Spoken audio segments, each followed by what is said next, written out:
So, there's, I don't know if you've seen this going around. There's this viral video where this girl is in the car with her mom.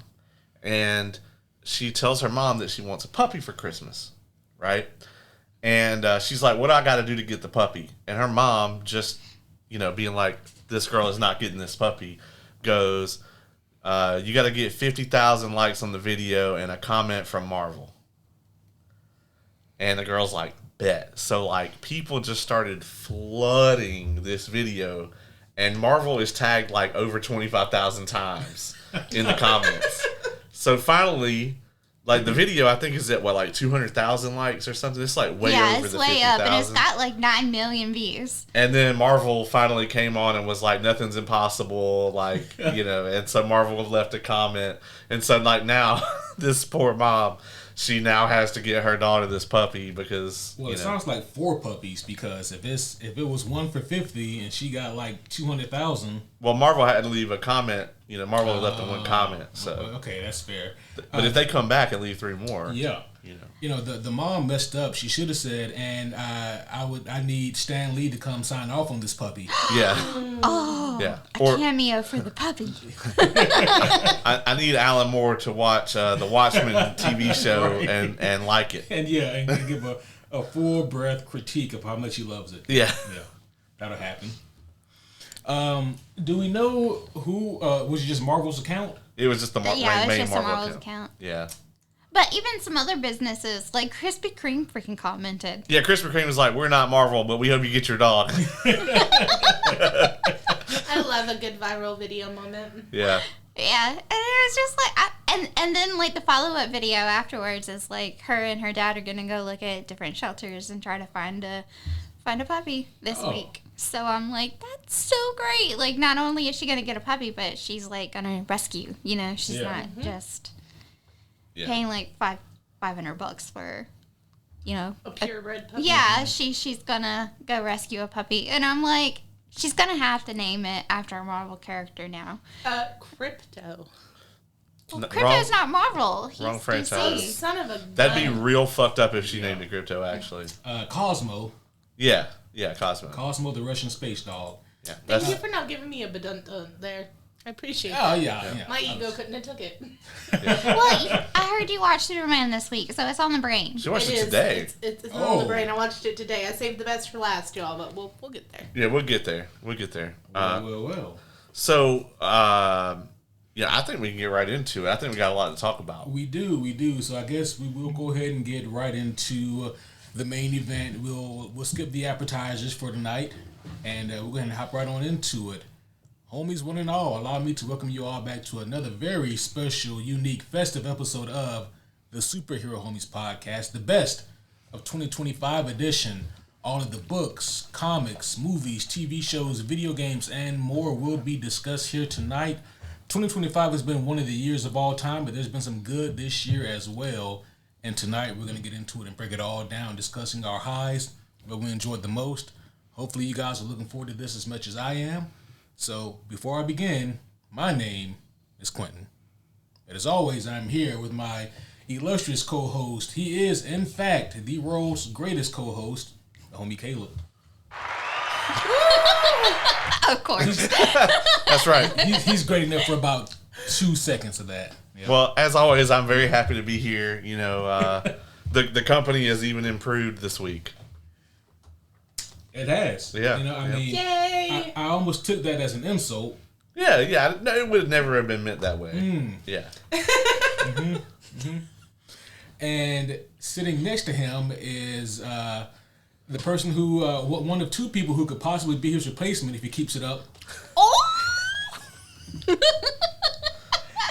One of my nearest and dearest, we have the good homie K returning once again. Hi!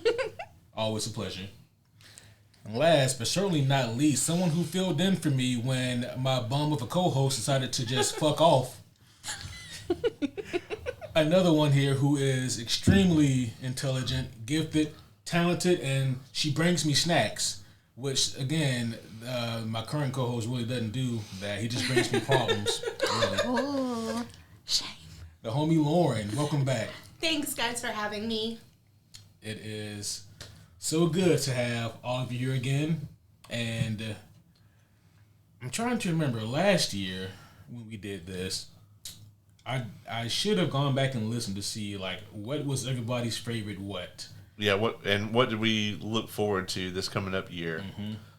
Because there's some stuff on here that I guarantee you wasn't on anyone's radar. Probably in each one of these categories, there's probably things that weren't on our radar yet. Absolutely. K-pop Demon Hunters was definitely on no one's radar. Yeah, Nobody's. yeah. Arc Raiders. I mean, like just so many things wouldn't have been. I mean, Sinners. Nobody even knew anything about that. You know, so.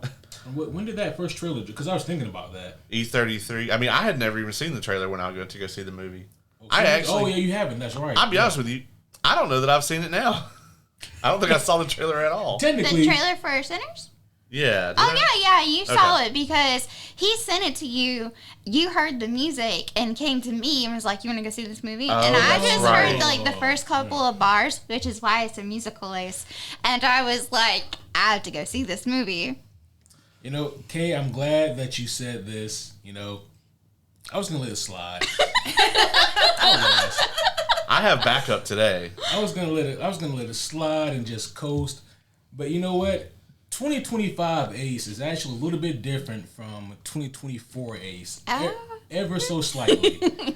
I am in my full Ultra Instinct Peace level Ace. Okay. Oh, well, And- congrats. Thank you. And you also increased the number of musicals you like from 1 to 2 in 2025. What was the first one? Well, I just assumed that you like Freaknik. Is that a movie or TV show? This is a movie. Okay, I think maybe they made it to a TV show. Oh, okay, maybe they did. Yeah. So here's the thing, right? This new form of Ace, his list of shit that he really cares about went from like this to like this, and I don't care enough about the genre of this awesome movie to argue it. If we want to call it a musical, I will call it a musical to keep the peace. The internet likes it. Oh. Way to go, growth. Thank you. You deserve. I don't know what button it is, and I'll hit the wrong one, but you deserve a clappy It's this one right here. for growth. Yes. Round of applause for Ace. Yeah.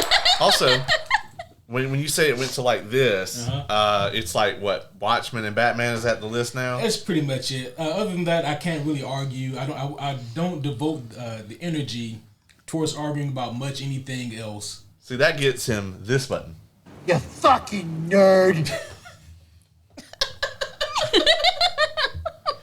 Why are you testing my gangster at the end of the year? For a second there, I thought you were going to hit the Callum, no. No. But with that being said, there is something incredible that happened again. So the whole thing about Sinners, is it a musical? I will concede with the rest of the table, it is. I didn't say it was. The company you keep, the company you keep, so all that jazz. However, despite what this roommate thinks, it is still a big discussion It is. outside of this room. The internet is very excited about our argument about it. Do you know they are so excited about it? If you Google "is Sinners a musical," shit you not, you will see us. Really? We're the first Yes. thing that comes up. That's amazing. Yeah. That is I'm very so glad cool. that y'all had this discourse. It needed to happen. That means that Ryan Coogler might see that. That's fabulous. Michael B. Jordan might see it. Yeah. That's pretty cool. Which means we are now the world's foremost experts on two things. Is Sinners a musical and Jimmy O'Houlihan Jimmy from the original Fantastic Four movies. Well, from the Fox Fantastic Four movies. My apologies. I guess the original would be the 1990. Yeah. The one that y'all pretend doesn't exist unless it's brought up. Oh, no. We love that movie. Or is the 1994 the one where it didn't get released? The 1990... Is it 94? It's 94. Oh, yeah, 1990's Captain America. That's the one. That's Okay, the one sorry. that we My brain pretend was like, doesn't exist. that's the one. The 94 Fantastic Four is one of those where the awful is... Like, it's awful, but it's the good awful. Oh, okay. No, that couldn't be. Like, Doctor Doom is, like... insanely amazing in that one. Mm-hmm. Oh, he has jazz hands, right? He does. Yeah, he's the best Nice. Doctor Doom thus far, actually. He's got about what 11 months, 12 months or so Before RDJ walks up. We hope. We hope, yeah. Yeah. Yeah. Speaking of which, not to derail us before we get started, but there have been some trailer leaks. Yes. Somebody at Marvel has got to be fired. So actually what happened is, it's actually not somebody at Marvel. There's this marketing group that they submit the trailers to, and the marketing group, of course, does like the focus group shit and all that, and that's apparently because they watermark the trailers, they know that's where they came from. So somebody at that company leaked it. So somebody over there is going to get fired. What got leaked? The Spider-Man Brand New Day trailer got leaked, and then apparently there's 4 different Doomsday trailers that are coming out with Avatar, which I might just go buy a ticket to Avatar, watch the trailer, and then leave. But yeah, so like there's 4 different trailers, and so the Thor one is the one that has leaked out. I saw the Cap. Oh, there's a Cap one also. Yeah. Okay. The Really? Thor one is dope as hell. I haven't seen that one. It's like, oh wait, I forgot like that a serious Thor does actually exist, and like, Wait, like, he's not. It's not like. Oh wow. no, like he's like decked out in this like dope like red armor, and he's like praying to Odin before some fight. Like it looks amazing. Yeah, That sounds I cool. need a good Marvel movie in my life, so I'm hopeful for next year. we're gonna get there. Yeah. Um, Well, hopefully we get at least 2 good Marvel movies next year between. And there's only 2, so they gotta hit 100%. Right. They gotta bat 100. Between Spider-Man and Avengers Doomsday, yeah, I need 2 for 2. But with that being said, I suppose we can go ahead and get into it. What category do we want to start our first with? Do y'all want to just go down my list, like Sure. category wise? She has books first. Yeah, books and is I was first. gonna say that would probably be a good starting point because we may have the least to say about it. It might be me and Kay, and then y'all adding in a thing or two. Yeah, so Well, we are counting graphic novels, audiobooks, and all we that. are. And this man reads a bunch of graphic novels as well. So. It does. So I couldn't decide on one book, and I had this problem with a lot of things. So I like categorized them. There's subcategories because What was your most anticipated of this year? Do you remember? book. And most anticipated would be probably Ember Dark. And that's definitely on my list. I mean, And I loved Alice of the Ember Dark. I enjoyed it. I don't think it's Sanderson's strongest book, but I don't think it was meant to be, and it's okay. I very much enjoyed the fact that when they're in the Ember Dark, in the physical book, the pages are black and the text is white. And when they're not in the Ember Dark, the text is white and it's inverse. it's the normal. Yeah, it's normal. That's cool. I may need to read the physical book because I did not have a great experience with Ember Dark this year, and I read it on my Kindle on vacation, and I just think that the vibes were not vibing for Ember Dark, and I was reading like other stuff that was like really quick action-y type of stuff, and I think that I just need to reread that one. Yeah. I mean, so Sanderson has all these different magic systems, and on this particular planet, the magic system is based on birds. Yeah. And Lauren's not really a fan. So Yeah. You don't like birds? I hate birds. Oh. They are. I don't hate a lot of things. Birds are probably it for me as far as that category. What about penguins? They are so freaking cute, and from afar I can appreciate a penguin. Now, don't fucking. One time I went to the Georgia Aquarium, and they have this little bubble, and you can stick your head up in it. Oh, I've done that before, yeah. I thought I was fine because penguins are cute, right? Oh, no? No, that thing came and got real close to that glass, and I about had a panic attack. Oh. It's the feathers or the wings or something. Something tells me it wants to beat my ass. I go into fight or flight the second that I see a bird, and it's always gonna be fight. Well, there's your problem. A penguin can't go into flight mode, so he has to go into fight. that's right. Yeah, he only has fight. He was ready to fight, and I didn't want any of that smoke, and so I found out that penguins are unfortunately included in the bird category for me. He said, "Roll for initiative, motherfucker." And I said, "Get the fuck out of here! I'm done. Get me out of this whole aquarium." So I have the books broken up by my favorite series that I started, because I've read 188 books so far this year. That's amazing. So my favorite series that I've started and I'm currently in the midst of is called Dungeon Life. I don't know how to say this guy's name. How do you say that name? Kennel? Kennel. Sure. Kennel? Kennel. Yeah. I don't know how to say it, but basically the premise is that this guy died. He just has one name? Yep. That's the author. He just has a single. Just a single. It's like Prince. Yeah. Madonna. Beyonce. Yeah. Canal. Yeah, but this guy Ace. dies and he gets reincarnated as a dungeon. And you're like, how does that make sense? But it's kind of like, Is this going to be a gerbil thing? what? Never mind. Go ahead. A gerbil thing. I don't know. Don't let me derail you. Just go ahead. Yeah. Well, he becomes a dungeon, and it's just really fun. And, like, he has to level up, and he gets spawners, and he has scions that help do his A little dungeon crawler Carly. Yeah, it's very dungeon crawler Carl, but it's, I don't know. Dungeon crawler Carl and me are okay with one another, but I like it better as a webtoon. I like it better visually than I do text-wise. Is this a lit RPG? though? Yes, Okay. yeah, it's a lit RPG. It's lit as fuck, boy. It is. That genre has really taken off in the last 2 years.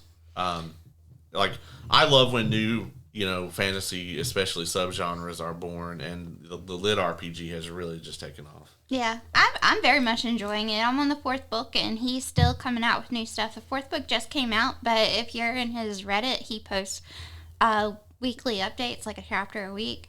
And then when he's ready to, like, put the book out onto Amazon or Kindle or whatever, he takes all of that off, and then he just starts putting up for the next book. So it's pretty cool. You can stay up to date with the creation of it. So it's very community like, and I appreciate that as well. Did y'all have a series that you liked, that you read? So series, no, not necessarily, but my highlight of the year, obviously, we were talking about Ember Dark, and I think it's very clear that Sanderson wants to get into the sci-fi era of the Cosmere. I think he's real hyped for it. It's very clear that, like, every time he gets a chance to write a secret project, it's like way in the future, and that he wants to keep doing that. And I love the setting, and I honestly would like more books that's just the crew, going around and having like little adventures. I think it would be great. However, my read of the year is probably, and this was not a new book that came out this year, but it was new to me, was Doomsday Clock, which I believe is like right there. I read this while I was on vacation. I was glued to it. I couldn't come off of it. Doomsday Clock is the sequel to Watchmen. And it basically is like a crossover, like Watchmen and DC, and having like all these beloved DC characters crossover with all these like beloved Watchmen characters, and like Watchmen itself being such a great work. If you look up graphic novels on Goodreads, Watchmen is number 1, and it's not close. Like in user scores, like Watchmen is by far the number 1 graphic novel on Goodreads. I still gotta read it. And so, trying to step into the shoes of something that's that legendary, and then also with all these other characters, and how heavily it is a Superman book. When we get to the movie section, we're definitely gonna talk about Superman a lot, but this has been like a Superman reawakening for me, because I've always been very down on the character. I liked him as a kid. As I got older, I was like, this character's dumb. But seeing the way that I, like, between Doomsday Clock and the movie this year, Hating on Clark Kent. What the fuck, man? I've just been really big on Supes this year. So like Doomsday Clock for me was like just perfect. It kind of ticked all the boxes of something I'm looking for. It's gritty, but it's also got a lot of humor in it, and all the characters are portrayed really well. Like, it has this huge ensemble cast, so for them to take care of Batman, Lex Luthor, Lois Lane, Superman, Dr. Manhattan, Rorschach, like all these different characters. The Joker even, has a good, really good section in there. So to balance all those characters and like make sure everybody gets some like time in the limelight, and then also for the main through line of the book to just kind of wrap it up with a nice little bow on top. I loved it. I think my favorite graphic novel that I read this year was Woman of Tomorrow. Yes. Yeah, that is that's going to be a very popular book in the next, from now until, June? And if the movie's as good as Superman, after. And then after, for sure, yeah. So, folks, if you want to read like a physical copy of Woman of Tomorrow, I suggest you go ahead and start buying it now. Yeah. DC is usually pretty good about keeping their books in stock. Keeping. I may have to borrow yours. Oh, for sure. It's somewhere behind me. I need to do the TMNT crossover I've got. Yes. Yeah. Lauren has my copy of Batman and Ninja Turtles. Yep. It was hilarious because after we did Wonder Woman, which is my graphic novel of the year, I thought it was phenomenal. Oops, my bad. Spoiler. It was just hilarious because as you were leaving, you were like, I want to read another graphic novel, but I don't know. Like, my favorites are like Batman and Ninja Turtles. And I said, oh, have you seen this Batman and Ninja Turtles book? And I did not know it existed. Oh, that's fabulous. Like, I have just a book for you. Yeah, I'm going to get to it really soon, like probably the beginning of next month, because I just had so many I wanted to get done this year. Ace is really good about that, about being like, you know what, this is the book that you're gonna like. At first I thought he was just wanting me to read the shit that he likes so he could talk to me about it, and I'm not saying he's never done that, but like when he handed me All Star Superman, he was like, you're gonna love this is the seminal work for Superman, and I was like, man, I don't know about that shit. and I looked at it and I was like, all right. I started reading. I was like, man, this shit is weird as hell. And then by the end of it, I was like, dude, this was amazing. I was just like, pouring out over it. So that's the way Saga started for me with the alien sex. I was like, the alien birth. Yep. I was like, what the fuck is this, Ace? Oh yeah, he handed me the book. Titties on the cover or something? On air. We were here. I was like, is this a titty? Is this a titty? Sure is. Yeah. That's everybody's reaction, when it was really good though. I enjoyed that. Yeah. I did as well. My favorite book this year, because I've read a comic book or two this year. I am very tempted to say Doomsday Clock as well, but I read that when it first came out some years ago. Although this is my first time reading the Absolute Edition because I'm an elitist. But I might have to say Absolute Batman has been an absolute pleasure for me to read. Seeing this different take on Batman and his mythos, seeing him go from being typically the rich, wealthy aristocrat to being your working man, basically, and who is having to try to figure it out. He is younger than Bruce typically is, so he's a little bit more immature. He is getting it out the mud, so he doesn't have a butler or a... he barely got a house. But what they do is they revamp his origin and they tie that into who he is and why he is the way that he is in a really cool fashion. He's an engineer in this, and they play with that a lot too. It is very metal. The writer Scott Snyder has a very unique flair and style that is very recognizable, and it is on full display here. It's not breakneck pacing, but it is a very brisk pace read. But it reads in such a way that it's hard to put down. Yeah. And every time I look up, Absolute Batman has outsold this. Absolute Batman has won this award. Scott Snyder has just won this other award. And so it's blowing up, and I'm pretty sure it is the highest selling American comic book this year, and it's not even close. Yeah. It's been a tremendous read, though. You said they have 5 or 6 years of it mapped out already? I think so. Yeah. That's cool. Yeah. Yeah, so that would be probably my personal favorite pick for comic this year. Yeah, it's on my list too. It's tremendously good. Yeah. Lauren. We got to Lauren. Oh my gosh. I have not read as many books as Kay this year. What's your number? 130. I'm sitting at 130, but I still have, I'm off the entire week of Christmas, and I have a laundry list of things that I said I was reading in 2025. So we'll see if I hit 140. But, gosh, highlights. My most anticipated read of the year turned out to be my favorite read of the year. So this was the year for Hermione fanfiction that was published. Shocking. 3 different books came out this year that were based off of Hermione fanfiction, and one of them is my favorite book of the year, and that's Alchemized. Alchemized. Also shocking. Really? You're shocked after No, this? I'm Okay, I was like, really? You're shocked? No. No, he's being sarcastic. Okay, I was like, wow, we don't talk enough, friend. Alchemized was phenomenal, guys. It's on my shelf. Since you gave it to me, I'm gonna read it. It is you gotta be in the right mindset for it. Absolutely check the trigger warnings, all of that stuff, because it is dark, dark, dark. It's being allowed to rest on the Sander shelf as it waits for her to read it. So that's a great honor. I appreciate that. Damn. Yeah, just it is a war story at the end of the day. It is about a young woman who is caught up in a horrific war and horrific things happen to her and overcoming, and it's just a really, really good book. And I also read my first Ken Follett, I think is how you say his last name, book this year, Pillars of the Earth. I used to be really big on historical romance before I discovered fantasy romance. Pillars of the Earth is just straight historical fiction.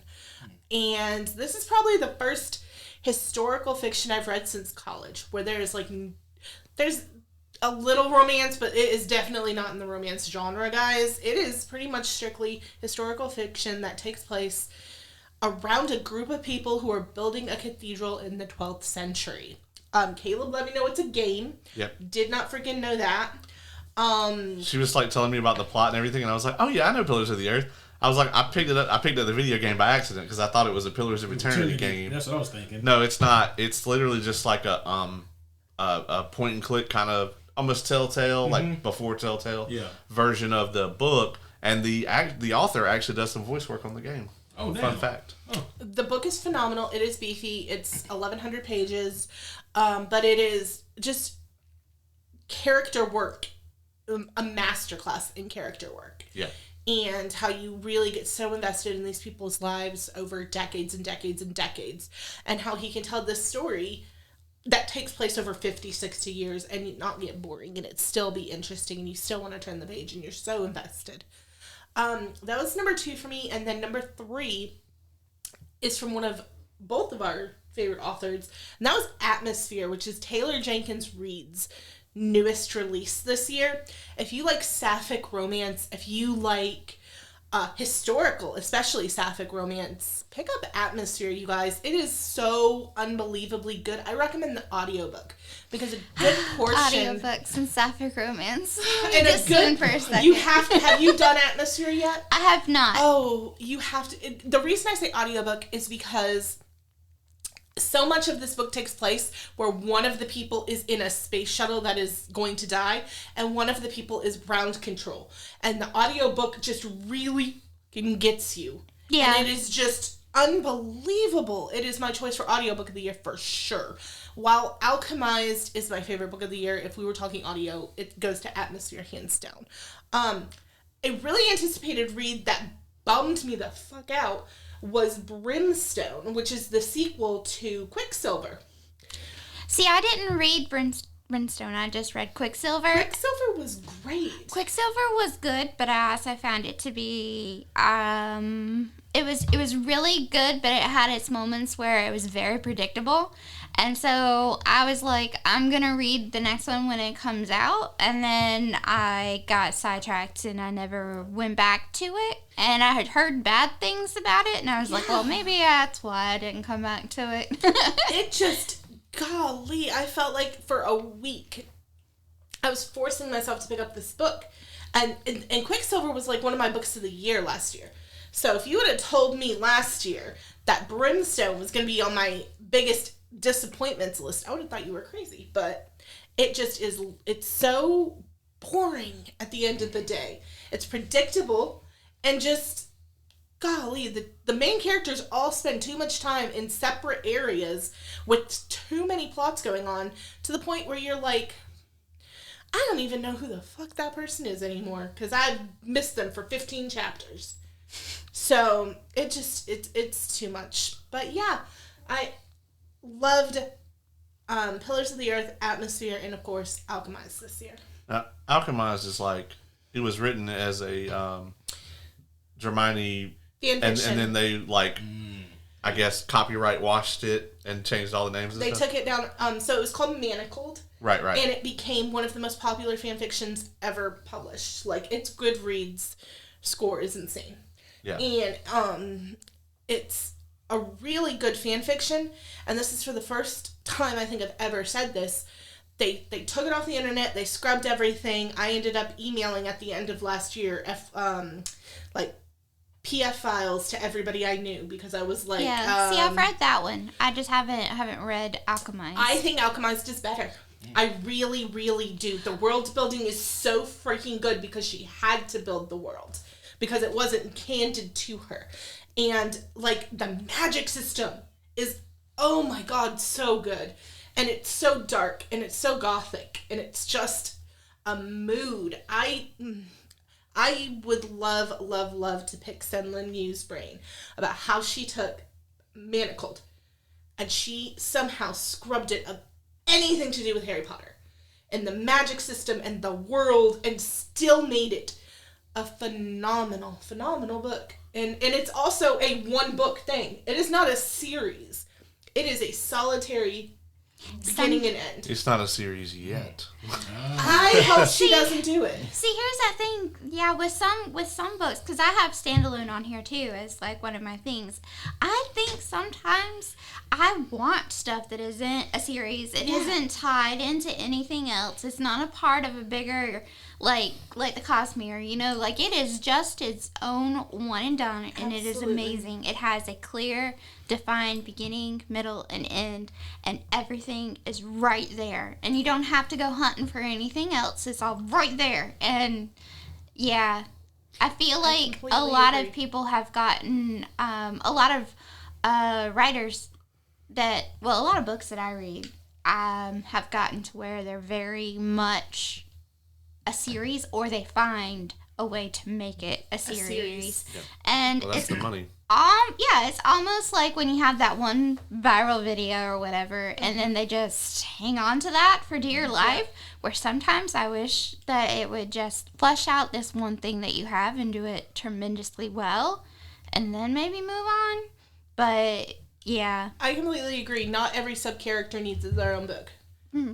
They just don't. And could they do that with Alchemized, with a child that is in the book or children that are in the book? Sure, she probably could, but I kind of hope she doesn't. But I would also read the fuck out of it if she does. So and there we are. What are you gonna do, right? It's like, I wish they hadn't made this. Like if they make a fourth Dune movie, I'm gonna have to go hate watch it. Like, I'm gonna buy a ticket. You don't have to, but you will. But I will. You really shouldn't. No, they really shouldn't. We're getting Dune 3 though, right? We are getting 3, and they should stop at Messiah, which I don't know if that's what they'll call the movie or not, but they should. Before we get out of books though, I want to talk about like something that has really come up, because you both mentioned audiobooks, and like the production value on audiobooks has like skyrocketed, right? Because I agree. Audiobook as a format has skyrocketed. But this is something that came out recently, and I don't know if you guys are tracking this. The mass market paperbacks. These are the ones that you find at like on the little rotating thing at the airport bookstore or whatever. They're usually like small, very thick. The font size is like 6.5. The largest seller or producer of mass market paperbacks is probably about to go out of business. Shut up. They actually were going to get acquired by this other company. The deal fell through, and they were like, we're probably going to end up filing for bankruptcy. So it's very likely that within the next few years, the mass market paperback may no longer be a thing. Now, your full-size paperback that you get from your publishers, those are doing fine. hardcovers, special editions, all of those are doing really well. But the thing about the mass market paperback is, you know, those things are like $6 or $7, whereas like the full color, you know, big font, nice paperback is a weird thing to say for me, but I'm kind of a snob. So, you know, that thing's like $20, $25. Yeah. So there's a very big cost difference as well. And I think the mass market paperback has been almost entirely replaced by the ebook at this point, because if it's like something where it's like, okay, I just want to read it. I don't care about having the, you know, sprayed edges on my shelf or whatever. I know this is going way over your head because Absolutely. but if it's just like, oh, I just want to thumb through this, see if I like it or whatever, you know, you're more likely to go grab the ebook and scroll it than you are to go out and buy a mass market paperback. Usually if I'm going to go somewhere and buy a physical book, it's going to be a nice, you know, edition. So, I mean, I can see it, but yeah, that's the thing that's happening. Here's the problem I have with that, and I don't want to go off on a tangent, and I don't want to get polysocial or whatever we do here. But my issue with it, and I don't know if Kay agrees, is accessibility. People who necessarily wouldn't have access to a $25 book or an e-reader or, you know, something like that, yeah. Maybe they can't afford a $6 book. Yeah. And now they are maybe reading something that changes their life or opens their mind or... Plus, also, you got to count in accessibility to libraries. Absolutely, which is something so important. We're in a country that doesn't prioritize public transportation. Yep. And therefore, a lot of our local libraries are struggling. I know with our local library, they had like 4 canceled events this week alone that they were supposed to be having, but they couldn't get people to come to the library, and it's kind of sad. So it's extremely sad. It is. It kind of goes in to say, like, you know, the publisher is going out of business because the desire and the need for physical books is not as great as it used to be. And I think that a lot of that has to do with accessibility, people being able to get to where the physical books are. Well, some people do have, you can still get a phone, and the phone can give you access to a lot of things, and e-reader apps are a thing. I can read graphic novels. That's how I read Woman of Tomorrow, was through my Kindle, which has a very nice platform for reading graphic novels. They do, yeah. Plus now, the library does have where you can do, you can rent, basically, audiobooks or books or graphic novels digitally. So that is also really cool. But I think that losing out on those $5-6 books in the long run will hurt. Yeah. Yeah, if you go to like Second and Charles, that's most of what is people have turned in. A lot of that too is like, oh, my flight's delayed. I'm stuck at the airport for 4 hours. Well, well, let me go see what they got at the bookstore, you know. But see, the thing of that is that I was 38 years old the first time that I set foot, like, really, truly in a airport. Yeah. So. Oh, really? Yeah. So if you're having a hard time getting physically to a library, the likelihood of your neighbor going to the freaking airport is not.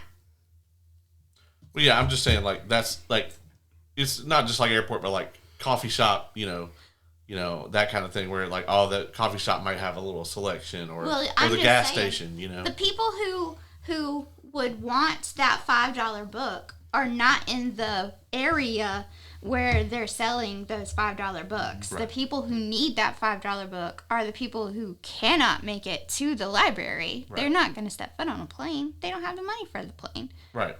So maybe they need to try changing where they're putting that, or put it, maybe, like, hell, I've never seen one of those little spinny thingies at a gas station, but I imagine that would probably go, like, if it's in the right place, Yeah. People would want it. Well, gas stations have actually been selling comic books. Yeah. Ever since Superman came out, DC sells, like all of their main comic book lines now in gas stations. It's actually one of the few comic book movies to ever skyrocket comic sales. Yeah. That's amazing. And so yeah, I mean, there's been people like posting on Reddit and stuff where like their local gas station has like a DC Comics rack at it, and I think it's great. And yeah, I agree. Like, I think it's probably a lot of these publishers are probably very stuck in 40, 50 years ago, and Well, they gotta adapt. yeah, they gotta adapt, and where those $5 books are isn't where they need to be. They don't need to be at the airport. You can put your $25 books at the airport, unfortunately. But What they're gonna do is put the mass market paperback in there and charge $25. There you go. yeah. the $5 books, they need to be where people that need a $5 book can get them. Yeah. And that's not what's happening, and Yeah. that's a problem.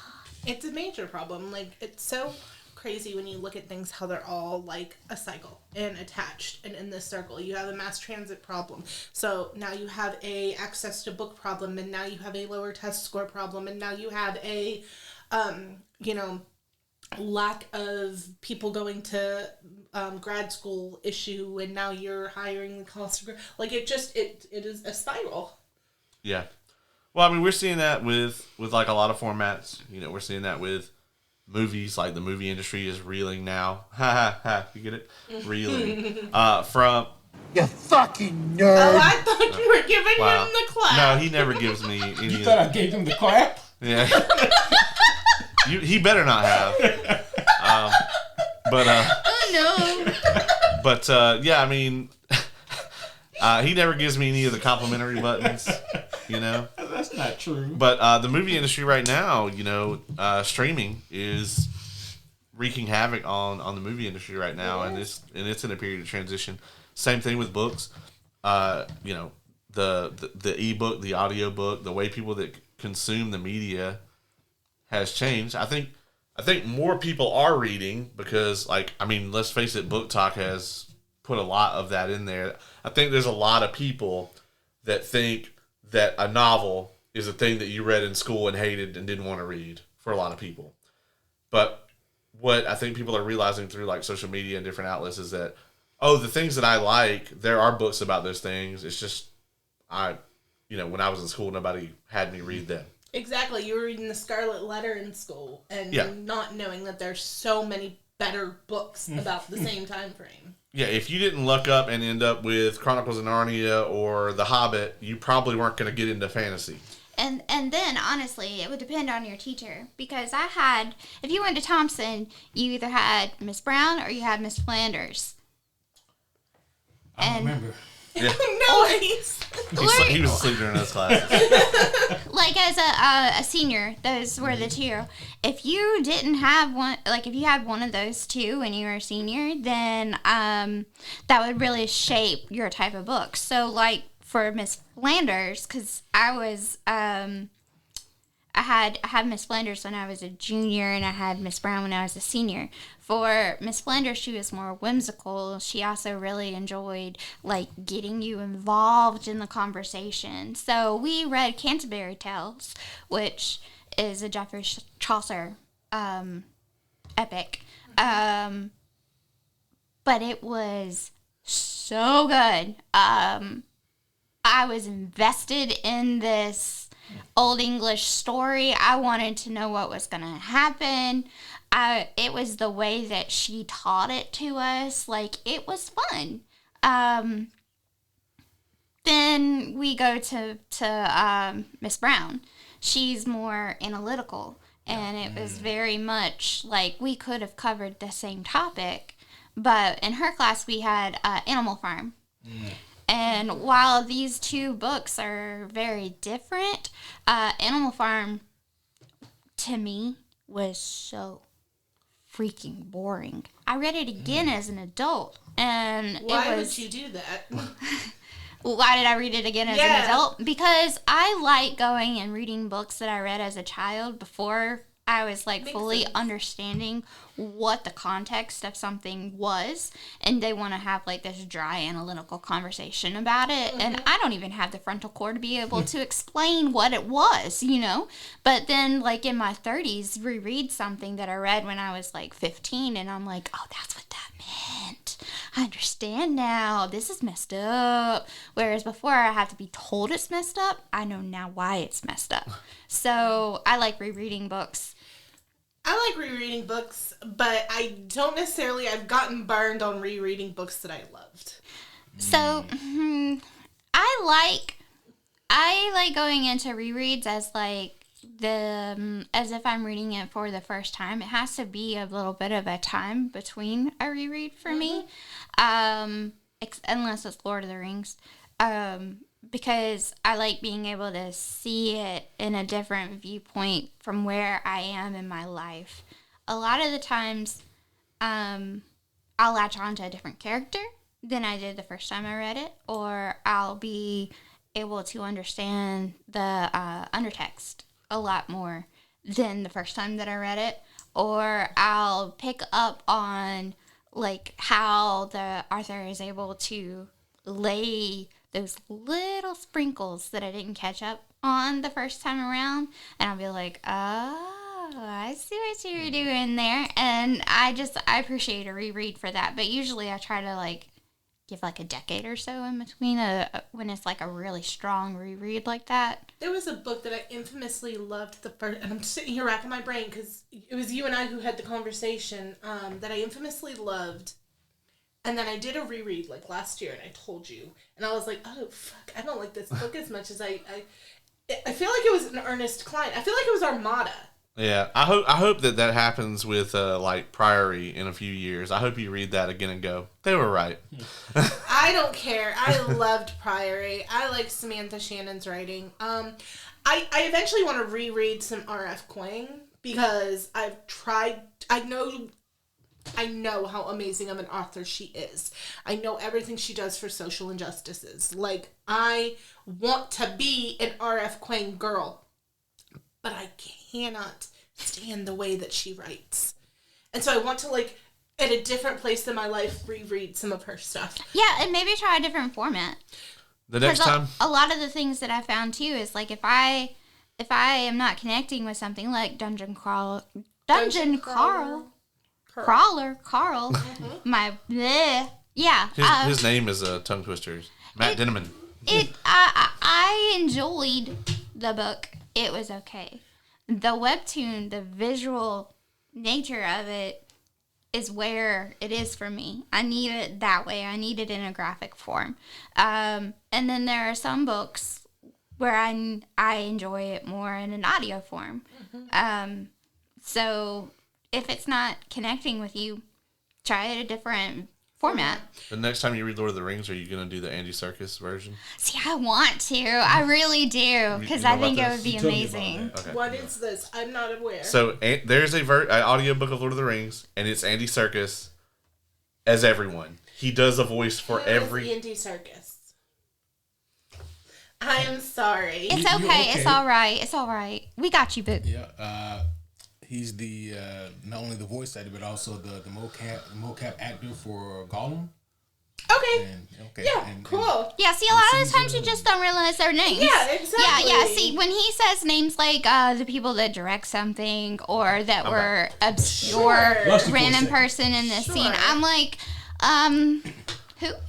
And you could have said the voice actor for Gollum and not done all those dramatics, and it would have instantly been like, oh, I got it. You reset me every now and then. You just got it. It's okay. It's okay. We got you. Every now and then you hit me with a little something. Because I'm not the best at pop culture, you guys. I'm really not. And I'm trying so hard. Sure I watched so many movies this week. He's also directing the new Lord of the Rings movie. That's right. So, yeah. I'm not even going to say it after that dramatic thing, but I will do some Googling. Okay, coolsies. Well, should we move on to movies since we're here? Yeah. Okay, so I have broken the movies up into two. One that I watched on stream and one that I watched in theaters. Okay. So for me in theaters, it was really hard to pick between Sinners and Superman, but I chose Sinners. Really? Cinnamon. Cinnamon. Yeah, for me it was Sinners. I really loved Superman. Superman was so great. And it was wonderful and it was really good, but Sinners like connected with my soul, and had to give it that one. And then for streaming, it was K-pop Demon Hunters because it was great. K-pop Demon Hunters is tremendous. Like for me, the soundtrack is way better than the movie. Like the movie, it is made for children, right? And so it's just right there at that like level for me. Like it's just below that line where I kind of sigh to myself every couple minutes, like, okay, why am I ingesting this? Like I feel like I'm watching an episode of Rugrats sometimes, you know. But the soundtrack is amazing. The music is yeah, so good. And the so voice good. cast is also stellar, just in general. So I really loved that as well. But it's also Sinners for me. The like technical aspects of Sinners is not just the fact that the movie's really, really good, because if it were just that, it would be right there with Superman to me. But it's like the technical part of Sinners, like all the camera tricks they do, and like the performances and the cast and the sound, and like how they incorporated all of these like legends into the mythos. It's tremendous all around. So I had to give it to Sinners as well. Would easily be my movie of the year for sure. You know, for me, on that note, I don't typically. I joke a lot, but I typically don't actually judge people based off of movies that they like or don't like. But Sinners is kind of different. Mm-hmm. Yep. Like, hey, you know, you love what you love, and you don't have to like something that you don't like. But there is a certain type of person that just doesn't like Sinners, and like, man, there's a similarity that I'm finding here. And it's like, you know, I just had to put that out there. If you go on IMDb and go, or Metacritic, and you go to the user score for Sinners, it's got like a 7.5, 7.8, somewhere in there. Mm-hmm. And that might shock you. You'd be like, how does this not have like a 9.9, whatever, you know, something crazy. Go in there and look at the negative reviews. And you'll find a theme throughout the negative reviews for the movie. And then you'll be like, oh, yeah, okay. Yeah. And that would be why it's not scored super well. Mm-hmm. Yeah. And it's just a shitty thing because it's like, man, you people are so miserable. You can't even appreciate a good movie when you see one. Yeah. All right. So I guess to add something different, mine probably is also Sinners, if I had to pick just one. Yeah. However, there were a bunch of other really good movies I saw this year. I will say the one that surprised me the most, for me, was maybe The Long Walk. Oh, that was a hard review. Yeah.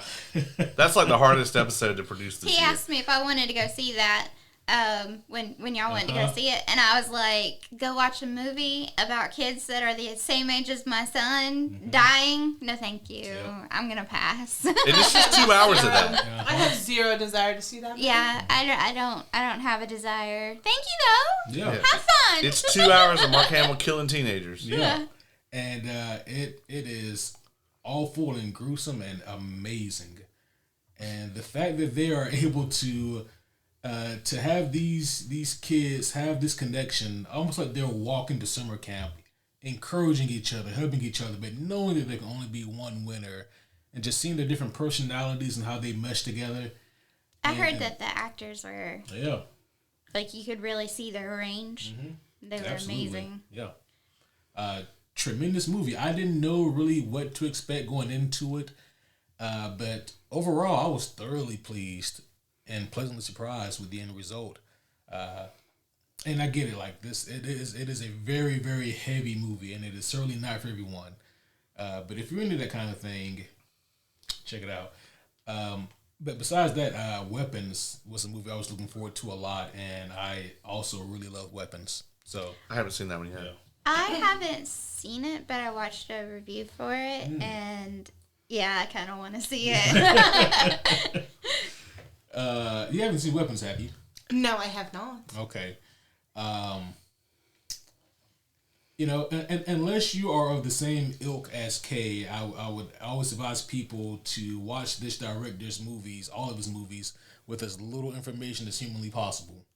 Yeah, that's one of those that you don't know what it's about until you go. Mm-hmm. Okay. Yeah. Between this movie and, I forget his name, but he also directed a movie called Barbarian. Yeah, I was going to say, I couldn't think of the name of the movie, but I was like, there was another movie like that recently. Yeah. I went into that movie blind, and yeah, that was a great experience for it. But yeah, those are definitely some of the ones that stuck out to me the most, between Sinners and Weapons and The Long Walk. There are of course others. I mean, the name of the podcast is Superhero Homies. I'm gonna have to edit that in here. So you can, Rainbow, yeah, like the more you know. Imagination. you should get the imagination song. And play that. I have to make my own copy of it for YouTube. Oh, that's right. Oh, yeah. We can sing it. We can do that, you know. We don't have to. Right. It's fine. It might teleport us somewhere. It might, just a portal opens. Yeah. So. What you got, Lauren? Speaking of portals, so just to clarify, this is just movies we saw in theaters, not streamed, right? Well, I did both. I did stream. I did one for That's right, because you said movies K-pop Demon Hunters and one for okay. stream. Yeah. And TV shows has its own category? Yeah, It has its own category. Fantastic. Okay, so I do have two movies then. My favorite movie that I saw in theaters, which Sinners is a very close second, you guys. Oh, actually, I streamed both of these. Damn it! I can't pick between the two of them. I'm so sorry. So Superman came out on top for me this year. Oh. I thought it was so good. I have not enjoyed and I watched two other superhero movies right before this movie in which I did not care for them. It was so fucking refreshing. Yeah. It was so good. And the story made sense, and the plot was good, and the romance was there, but not shoved down your throat. And I really liked who they picked for Lois Lane a lot. Crypto was the highlight for me. I just absolutely need him in my life. I thought it set up Supergirl fucking fantastically. No notes on Superman for me. I mean, I just thought it was really, really, really good. But you do agree there was maybe just like a smidgen too much crypto, yeah? No. Absolutely not. Never would those words come out of my mouth. Such a cool movie. He's actually not even a good dog. He's not. He's not. But the things I would do to have a crypto in my life, I thought of adopting a dog and naming it Crypto. I need you to understand that. Like, I think actually adoptions like shot up like 15% or something. Good. I'm so glad. I'm so glad they needed to. Like the homie Caleb over here said earlier, the Superman movie did actually increase DC comic book sales. They saw an increase in sales, obviously for Superman, but also for Mr. Terrific and I believe Metamorpho. These were characters I didn't even know existed as a casual fucking comic book person, and I love Mr. Terrific. Oh, yeah. He is fucking the shit. He is the Samuel L. Jackson of fucking DC Comics. That's the way he came across to me, at least. And I fucking love that man, and I would watch a whole movie just about him. I'm hoping that he'll get a TV show. That would be great. Oh my god, that it would was be amazing. so freaking good. Sinners was also excellent. I went with the homie Dylan to see Sinners, and I went into it blind. I had no idea. I had not seen a trailer. I didn't know what the fuck this movie was about. And That's the best way to watch it. It surprised the shit out of me. Oh my god. Like, it was so good. So shout out to the homie Dylan for making me go to dinner and to see this movie, because it was so unbelievably good. But it was not my number two. My number two was something I also streamed, and that was Frankenstein. I need to watch that. Oh, is that a movie? I thought it was a show. No, it's it's a a movie. movie. I am a gigantic fan of Guillermo del Toro. Okay. He did, is it Pandora's Box? Is that? No, it starts with P. Pan's Labyrinth. Pan's Labyrinth. Yep. He did one of my favorite movies, Crimson Peak. Hellboy. Yeah, I was just fixing to say that. That's where it's at for me. That is- I love Hellboy. Yes, that is another one. So the homie Oz, I have forced him to watch many a Guillermo del Toro movie now, and I don't think it's his thing. Yeah, he doesn't Is that like Blade 2? He do Blade 2? He did. Yeah, Blade 2. He did Blade 2, and he also did this little TV show. What's that TV show called? It's the vampire show. The Strain. The Strain. He did that. Yeah. He did that. I did not know that. I don't think he directed The Strain, but I think he's like executive producer. Oh, okay. Oh. I am just a phenomenally big nightmares. fan of his work. I great love everything he touches, and So Frankenstein really freaking impressed me this year. You need to see it for sure. I've been meaning to. It is. I definitely suggest watching it, like, all the lights in the house off. Like, give yourself the best visual experience you can with it, because it's visually beautiful. Yeah. I would not watch it on your phone laying in bed or something like that. You know what I mean? This is just not that kind of movie. So yeah, that's my number 2 is Frankenstein. Oh my god, it was so freaking good. It was highly What you think of anticipated. Oscar Isaac? He did great. He did great. And Jacob Elordi was phenomenal in it too. I had to explain who that was to the homie Oz. Because he's not a... He hasn't seen Euphoria. Yeah, and nothing else that he was in. I tried to explain that he was Elvis, like... Is that who plays the monster? Yes. Yeah. Oh. Yes. And I really want to see him in something where he's like not like a piece of shit. I was gonna say, Yeah, he's not monster? a piece of shit. And they tried to make him not hot. They don't succeed. Okay. At all. He is the hottest monster that has Don't graced tell me my you screen. would fuck Frankenstein. Oh my god, that Frankenstein? It's on. Have you read Frankenstein? Yes, Mary Shelley's. Mm-hmm. Which one? Or both. Or both? I think I've read both. Okay, so Ace gave me a look, so I'm going to explain. So when Mary Shelley first originally released Frankenstein, she released it under a pseudonym, which I cannot remember at this moment. Oh, I know it. It's in my notes. So when she released it, everyone basically assumed that she was a man, because this is like, not a time when women could be writers. Yeah. They certainly can't invent science fiction. Yeah. You can't be creative. Yeah, so there is about 6 years or so later, she came back out with it again, but it was under her name. And there is a little bit of a difference between the two books. And the first one, she is more, it's more about the science. Mm-hmm. And then in the second one, it's more about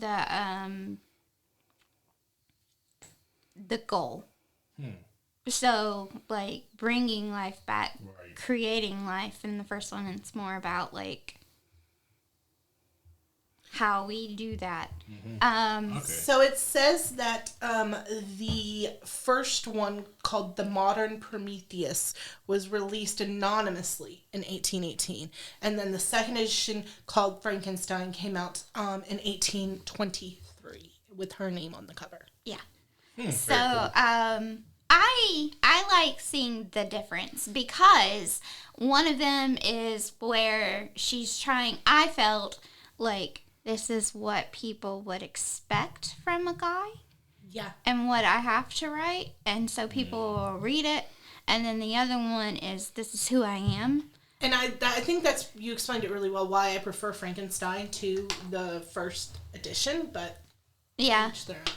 And I heard that the Netflix show or the movie kind of like leans into that juxtaposition a little Absolutely. bit, and that some people have been talking about the difference, and me and us had a conversation about it. So I think it's cool that it's bringing it up, but I haven't seen it yet. I highly recommend it. Go into it with an open mind, especially if you are a major fan of this book. But I thoroughly freaking enjoyed it. Have either of you seen Wake Up Dead Man yet?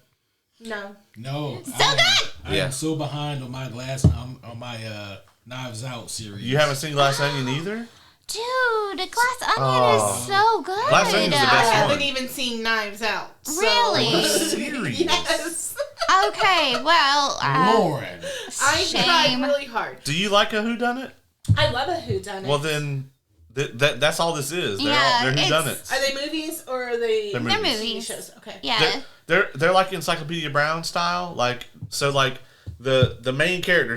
So Daniel Craig, incredibly British man, plays a like Montgomery accent detective. Correct. That's the exact. That's the face that you think. Yeah. But he pulls it off. And it's amazing. And he's the only through line.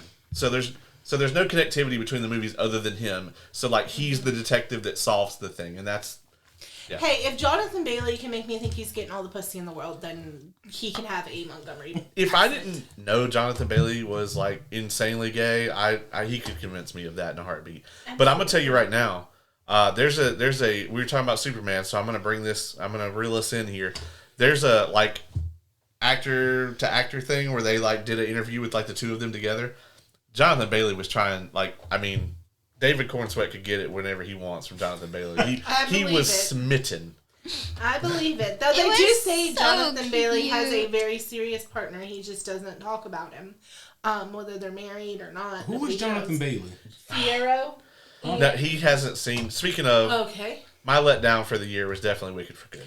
It wasn't a letdown for me because I knew what to expect. Jurassic Park. Yeah, he's in the new Jurassic. He's the scientist guy. Lord Anthony from Bridgerton. I thought you meant that was your letdown. I was like, you had high hopes for the new Jurassic Park? God, no. I was trying to help you. The Jurassic World Rebirth. He's the scientist. Oh, him. And hearing him speak without his British accent in that hurts my soul, actually. I might hurt you with my letdowns, Ace.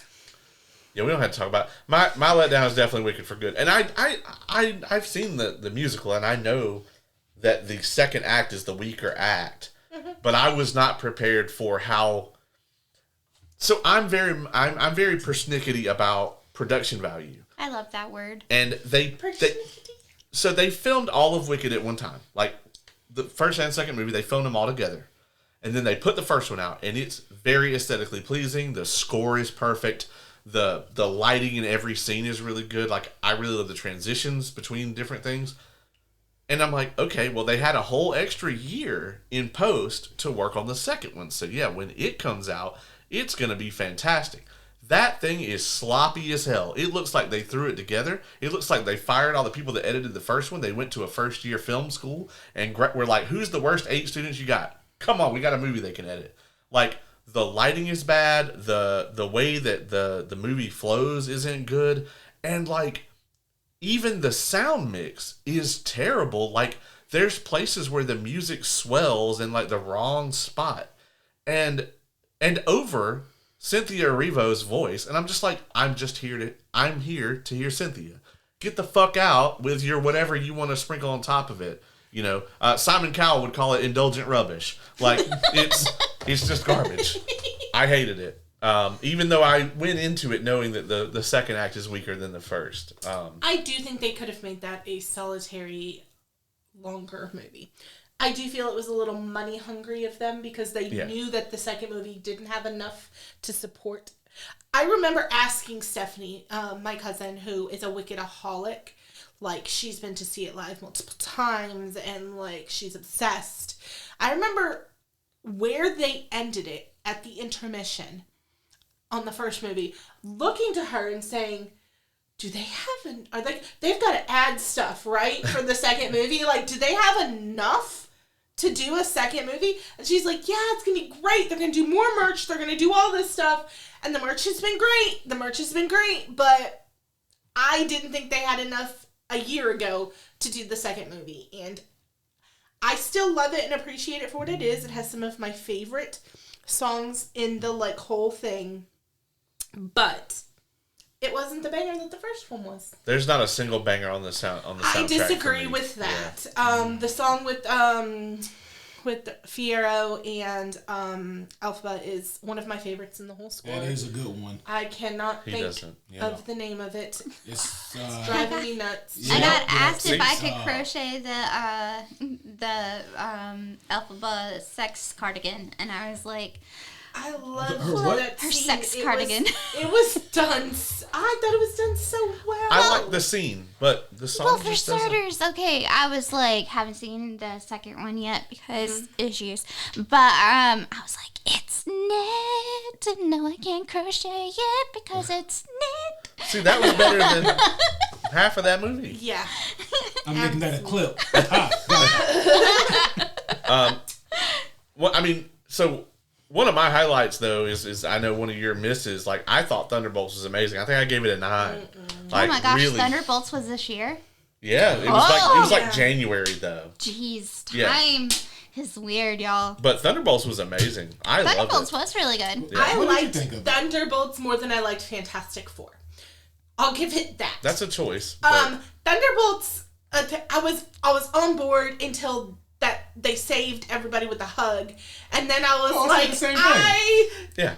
don't know how I feel about that, but it was still better than Fantastic Four for me. Fantastic Four almost caused me and the homie Oz to never speak again.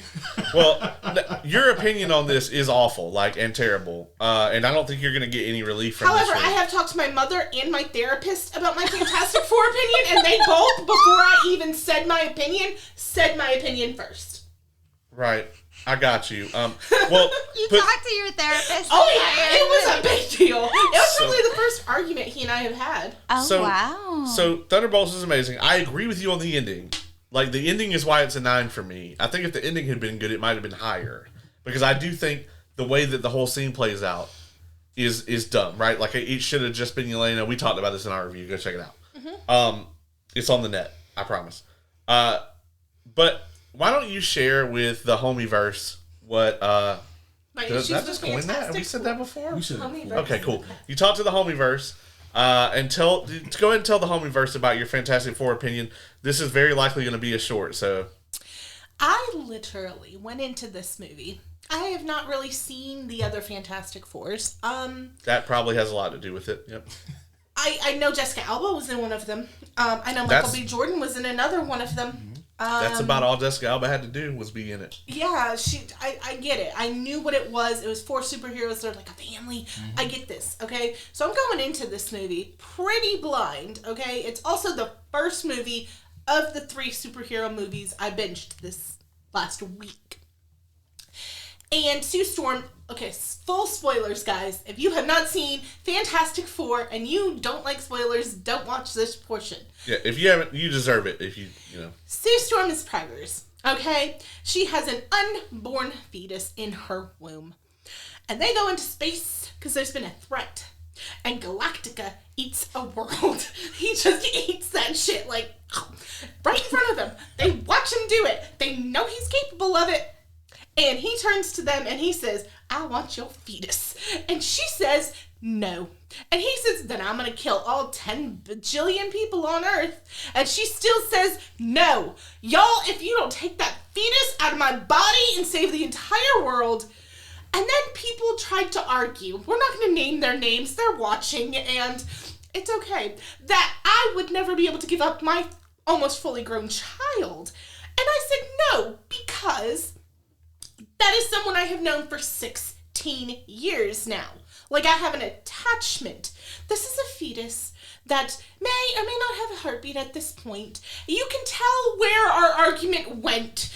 And, yeah, so I did not understand why she just didn't give the freaking fetus to Galacticus, because you didn't even know if the fetus was going to be evil or not. You don't know. And I was so frustrated that she was just going to let everybody die for this unborn baby. And then the baby is born. And when I tell you they try to save the world with a poke in the eye and a fake baby, I could not with this movie, Ace. I couldn't.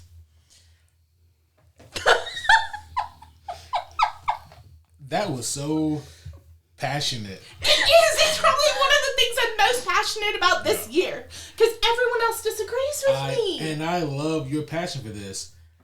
Here's the crazy thing. To a much lesser degree, I agree with what you said. I think I said as You're much. talking about one life for the lives of many, right? That's a forever question in this ether. I'm fairly certain that I also, even if it was just half jokingly said, yeah, I think the right thing to do would be to give the goddamn baby. Here's the problem. Giving the baby up does not save the Earth. But it proved by Silver Surfer that he wasn't going to fuck with Earth if she gave up the baby. Because her whole story. But they find out that he never fucked with her planet. They were sending out thank you messages into the ether. That's a deal she made with Galactus. If what Galactus wants with Franklin is for Franklin to become the new Galactus. But he said he wasn't going to fuck with Earth. And you know he's good on Franklin his word. didn't say that. No, but Galactus did. Right, but he's not going to be Galactus if they give him Franklin. Franklin is going to be Galactus, and he could just turn around. So, like, Franklin is a baby. And if a baby is hungry and he only eats planets, he's going to eat the first one he sees, and he's going to be right next to Earth. You don't save the Earth by giving them Franklin. I think that you may not save the Earth in the long run, but it's Marvel. Nothing saves the Earth in the long run. But I think that you save the Earth for probably at least a good 1,000 years or so, maybe longer, because it's going to take a long time for a Galactus to gestate and then to become Galactus. Fair. You know. I will say it had one of my favorite superhero characters that I didn't know existed in it, and that's the Rock guy. What's his name? Oh, he didn't do anything in this one. You like that? You mean I did the like thing? Yeah, the thing. Yeah, the thing. It's I Carbon thought his Time. personality. I liked it. He was cool, and I'd never heard of him. Really? So when CM Punk comes out and says it's clobber time, you thought that's the CM Punk thing? I thought that's what he said. It is, but it's because of the thing. Yeah. I did not know that. The more you know, absolutely. Like, we learned that Timothy Chalamet was a huge wrestling nerd this Huge wrestling week. nerd. Yeah, so Like, I didn't know that shit. So Yeah. many things I don't know. Yeah, But I do know I would have freaking yeeted that fetus real fast. Fetus the fetus. I would not have been able to get And that. I respect In that case, if you don't want, if anyone doesn't want to give up the baby, I understand. I'm sending you and the baby to Galactus. here's the thing, man, is I would negotiate. How about that? We don't negotiate with terrorists. yeah, Steve Rogers said we don't trade lives. That's it. End of story. So we don't. We're not trading lives. We're trading life. That's true. Okay. But one for one. The thing about it is that, like, these are heroic people. Mm-hmm. Like, these are heroes, which you guys are clearly not. And so yeah, they're not gonna give up. But and you didn't roll your eyes at their Save the World plan? Not one time. But that's possibly because I sat through the other 4 Fantastic Four movies. Maybe. And if you didn't like this one, oh boy. Do Yeah. I have 4 movies you shouldn't And watch? that's what the homie Oz told me. He was like, "This is the best of the best, lady." Like, and I was like, It's "Oh, not even no." close. To your credit, Lauren, I also agree. Like the whole, we're gonna distract Poke in the Galactus, eye and then we're gonna swap out. I'm like, you have to know, right? Galactus is, you don't become Galactus and get the fake out, the fucking Tom and Jerry fake out here. Yeah. He's gonna know, and of course he knew. Of course he did.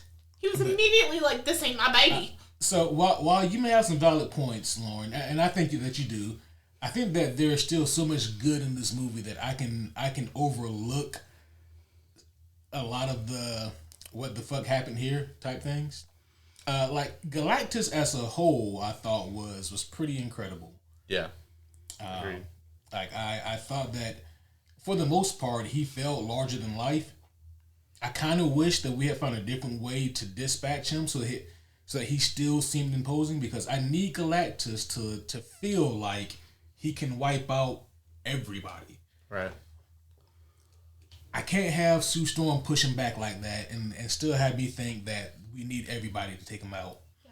Yeah. But other than that, he seemed really imposing, and I think that him and Silver Surfer can have a nice long talk wherever they are. Yeah. So Sue pushing back like that, I can actually get behind that Same. for several reasons.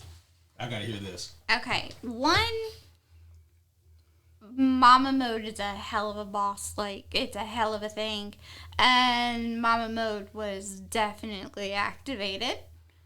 Well, like, that's just the human nature of it. But then you also have to go into, like, the comic book side of stuff. Like, her power is very, very strong. It is. And it's more raw than the other ones. Yeah, I mean, when it comes to like actual power, I guess it is toss up between her and Johnny as to who puts out more power, but it's probably Sue most days of the week. Yeah, Sue is, like, Yeah. the strongest, I think, of the group. And I feel like that was a combination. Could she do that all the time? No. Could she have just done that if you told her to? Probably not. But her child was on the line, and it became a combination of raw strength and mama mode together, and so I can get behind it. I think had it been 1 or 2 steps, I would have said, that's perfect. But that much pushback... Maybe. I can kind of give you that a little bit. Yeah. She should have been able to stop him. Maybe not to that extent. Yeah. But she should have been able to, I feel, because her power is so much different from the guys. It's more raw. It's not as refined as the others. To give you a little something on this, Lauren, in the other 4 movies, Sue Storm's contributions to the plot in the movie range from being hot and rude to making the outfits.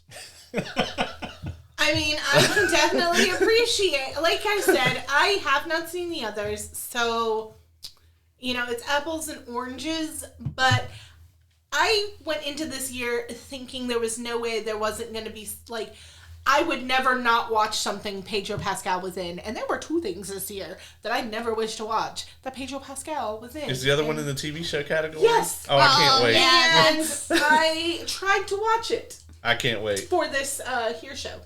We'll have to talk about it then. That was my surprise for you today. We'll have to talk about it then. Yeah, we will. We got video games next on the list. Yes. Any other movies anybody wants to, before we skedoodle? Just to clarify again, Superman was also great. Yes. Yeah. So good. My movie of the year. I'll be honest, I had to go back and watch it again after Peacemaker Season 2, because the DCU right now contains a mountain, which is Superman, and then an abyss, which is Peacemaker Season 2. It's like, it's a wave, and it's real rough, unfortunately, that those are the only 2 things in the DCU. So I need Supergirl to... Creature Commandos. Actually. Oh, that's actually, you're correct. So it's like, it's 2 mountains and then an abyss.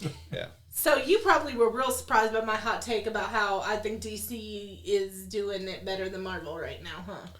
Oh, I mean, for the year, I would have. Do that. I would put Superman over any of the other superhero movies that came out this year, hands down. Because Captain America: Brave New World was just okay. It was good. Yeah. It was good. I mean, it's fine. I really liked Thunderbolts. I really liked Fantastic Four, but Fantastic Four, I'll admit, is made for fans of the Jack Kirby comics. I mean, it is not made for casuals at all. They don't explain shit to you. Nothing. They're Thank like, God I had somebody with me who had recently watched 4 Fantastic Four movies. They're like, this is the Fantastic Four, motherfucker. Yeah. Oh, look, it's Mole Man. Who the fuck is that? Yeah. Don't worry about it. I think I am actually really appreciating I don't want an origin story anymore. Please stop giving me an origin story. Just drop me into this world, and either I figure it out or I walk out.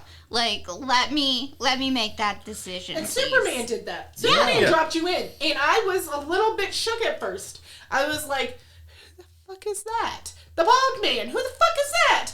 And then I was like, "Oh wait, I know that name. That's a famous villain." Okay. And then, I had to, put things together. Are you talking about Lex Luthor? Yes. I was like, who the fuck is that? And where the fuck is this? And why is this planet so important? I had to, do the work. Yeah, if you watch Superman and your objective is to calculate and figure out the logistics of how everything works and where everything came from, you're not going to have a good time. No. You'll be stuck on where and how did Lex Luthor get that creature and why and how does it grow to gargantuan size. Don't think about it, Morty. Yeah. You'll be stuck on that. Also, I had a moment where I thought it was a huge reveal, and then I texted Caleb and I was like, oh, fuck! And then I was like, oh no, that's just how much that man looks like that other man. She thought Ultraman was Henry Cavill for about half a second. Long hair for about a half a second. And it just turns out David Cornsweet, so in the beginning, when they first announced him, I actually had huge reservations about the casting. I bitched about it on this here very podcast multiple times. I didn't like Rachel Brosnahan. I had 2 other people that I really, really wanted to get the Lois Lane and on the short list. And they didn't call you? No, they didn't call me. Dang it. No, but I got about the same chances that Ace has for T'Challa, so it's fine. Whoa. And Wow. yeah. But I mean, you always got that Barrett if they make a Final Fantasy live action. Oh no, he cut my mic off. My voice is very dislocated. It's fine. You can't silence me. But the short list for Lois Lane, Rachel Brosnahan was like the last person I wanted to get it. See, I really loved her Lois Lane. Oh, I did too. Yeah, it blew me away. Like it was like fuck you and your expectations. I didn't like David Corn Sweat. I don't like his name. I don't like thinking about corn sweat. I was drinking. I'm sorry. I thought I was like, this motherfucker looks like we got Henry Cavill at home. Like, and I mean he does, but he is my Superman. I think he's perfect for it. I wish I had that Henry Cavill. You know what's weird about David Cornsweet is that he looks like a smaller version of Henry Cavill, but he's actually bigger. He is actually, he's taller than Henry, yeah. So that threw me off. Also, another fun fact: when he's like walking down the street in like his Clark Kent get up, all of the extras are, I think, 5'6" or shorter, just to make him look even bigger. Yep, yeah. The more you know. I believe that. I have never heard of this man. I did not know who he was. This is the first thing I've ever seen him in, and I wouldn't kick him out of my bed. That's what they're going for though, yeah. And it was really smart. I think a lot of people are done with the superhero origin stories that are already established. Now, I mean, if they pull some like off the rails, like if they do like a Snowflame movie, that we're gonna need to explain. Well, that's part of the comedy though. Yeah, they have to explain who that is. Snowflame is a DC villain who gets his superpowers from doing cocaine. Yeah. So. Nice. Yeah, is he like a mob kind of guy? He's kind of got that. No, he's from Colombia. Oh, and, I mean, Colombia. He just likes cocaine. Yeah, that's a little and cocaine racist. accessories. That's a little not racist. Like a little. I mean, it's straight. He's straight from the motherland along with it. Yeah. The cocaine comes from there. He comes from there. It's just it's adjacent. It's like how kryptonite is like Superman's weakness. It's from Krypton. He's from Krypton. No, Caleb. I'm just saying. But I mean, to that same point though, like Superman, that movie gave us Metamorpho, Mr. Terrific. I mean, Guy Gardner. Yeah, I mean, but at least some people may have like a reference they may understand what a Green Lantern is, even if they don't know him. Yeah, and Hawk Girl. Hawk Girl's been in a lot of stuff. Right. Yeah, I recognized Green Lantern, and I was like, this is good. And I've heard bad things about Green Lantern, so this is good. Well, everyone hates Guy Gardner, so. Oh, I think she meant the movie. Like. Oh, okay, yeah. Oh, the Green Lantern movie is atrocious, but Guy Gardner's not the Green Lantern in that movie, so. No. Okay. Who's... Yeah, sorry. It's so, okay. I was gonna say it, but then I was like, I don't need another. Okay, so Green Lantern, the movie was Hal Jordan, and that was played by Ryan Reynolds. Yeah. Yes. Okay, and then we have Guy Gardner, who nobody really likes because he's an asshole, and he's played Green Lantern in this new Superman? Yeah. Son of a bitch. Yeah, Okay. not the same guy. Oh, okay. That's Like, not it's not not the the same same guy. character. Not the same character. There's like so a bunch of Hal different is a lanterns. different... Yeah, there's like, I think 3. Are there 3 from Earth? It's like At 5. this point, I think There's 5? Yeah. But yeah, Hal is a different one. So the one that we had the whole movie that sucked, that's a completely different Green Lantern, different dude. But we don't like the actor who plays the Green Lantern that I just watched. Oh no, we like Nathan both of the Fillion? actors. We like Nathan Fillion. He's Nathan Fillion. Have you seen Okay, so that? his name is not Hal. No, Hal is That was the character. Hal is the Okay. character. I thought we were saying actor names. No. So Nathan Fillion is in Superman. Well, he's the actor. Never mind. He is also Hal, but we'll be quiet. That's gonna get confusing. So Nathan Fillion plays Guy Gardner in Superman, and Ryan Reynolds played Hal Jordan in the Green Lantern movie. But in the animated series and shows and movies and all that stuff, the animated stuff, Nathan Fillion is the voice of Hal Jordan. Or Hal. Yeah. No, it makes sense. It makes sense totally. Okay. Yeah, And then in the Lanterns TV show that's coming out next year, it's going to be Hal Jordan. Is that confirmed? Yeah. And then also Jon Stewart. Yes, played by Aaron Pierre. Yeah. Cool. Yep. So. Yeah. Yeah. So Hal is good. He's a little smart. I like. I liked him. But then you have Guy, and Guy's an asshole. Yeah. But he's like a lovable asshole. He's like, the asshole that you keep around, but at the same time, I got those yeah, vibes. yeah. There's a moment in Doomsday Clock. This is just a very tiny little spoiler where all the DC, like not the Justice League, but everybody else. I mean, Kara, Guy Gardner, like everybody. Aqualad is there. Like they're getting off the ship and they're gonna go. I love me some Aqualad. He's one of my favorite DC characters. Why the names, Michael? But he has water lightsabers anyway. And they're all going to go fight Dr. Manhattan. And Guy Gardner is the first motherfucker that steps off the ship. And let me tell you, I have never hoped for a character to get fucking deleted more than this. I was like, please, Dr. Manhattan, if you delete him, you're going to move up like 2,000 ranks on my DC character listing. And it's great because, I mean, it can happen. Yeah, because you just know Guy Gardner is not even remotely, even a tenth of a percent of a threat to Dr. Manhattan. None. Dr. Manhattan mentally was somewhere else. Yeah. He was off somewhere else thinking about some other shit while Guy Gardner was fighting him. Right. Yeah. So. Anyway, we should probably get on to video games. We should, or TV show. Is it? What do you got next? Video games is next. Okay. Yeah. Okay. So here are my favorite. New to me, not new, is mine will also be new to me.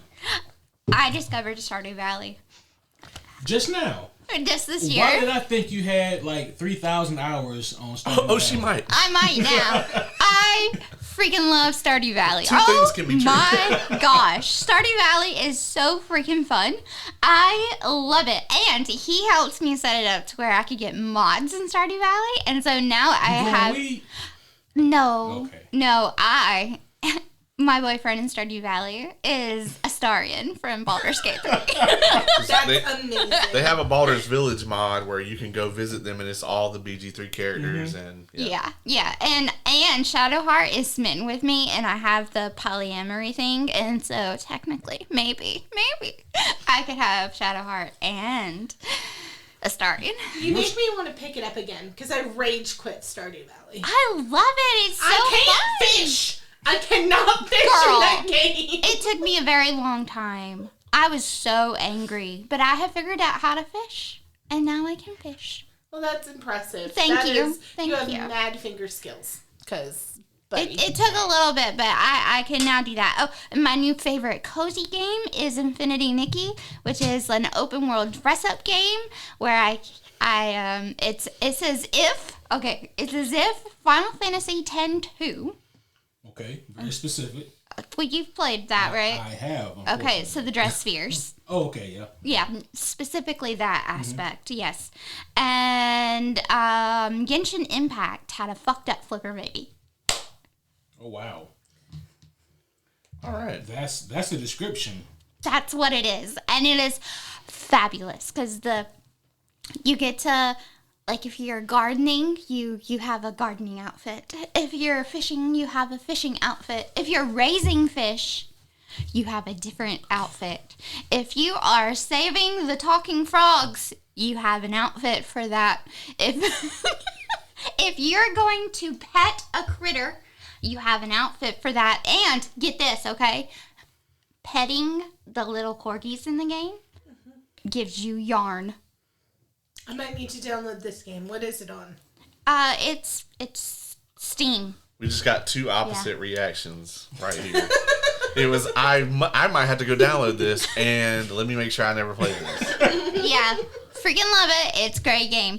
My favorite independent game is called Out and About, and it is a foraging game, and it's like actual real knowledge that you can get. So like, they'll be like, I need to have dandelions, and then you'll go and you'll collect dandelions, and then you bring them back, and then like the little lady in the town will tell you what dandelions are for and why you should have them, and it's just cute and cozy and lovely, and I enjoy it very much. And you get a cute little mushroom backpack, And yeah, and then my favorite phone game is Fluffy Town. It's like cats, and I get to tell them to make things. You've heard of Cats and Soup, the video game on your phone? Yes. Yeah. Okay, it's like that, but in a town setting. And when they go to their different little stations to do stuff, they ride little scooters or they have little fairy wings, and it's precious and cute. All right, so Kay, Yes. how do I put this? All right, let's go. Yeah. So,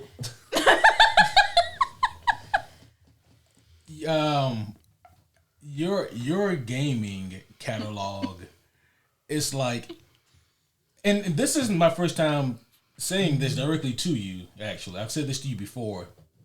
I comprehend the words you said were spoken to me in English. They were, yes. However, there's something was lost in translation, and so your English words, by the time they got to me, they were something else. And so I was able to pick up a few words, maybe a few phrases. Yeah, your gaming catalog is something else. So here's the thing, okay? I read a lot of heavy shit. I watch a lot of heavy shit. I am living a lot of heavy shit. When I play a video game, I want to get lost, and I want it to be cozy, and I want it to be fun and cutesy. And I don't want to, like, get shot by some random dude on the internet. She doesn't want to be in the Divinity trailer. I don't want my heavy to come from my video games. I want my cozy to come from that. Yeah. I get that. Yeah. That I understand.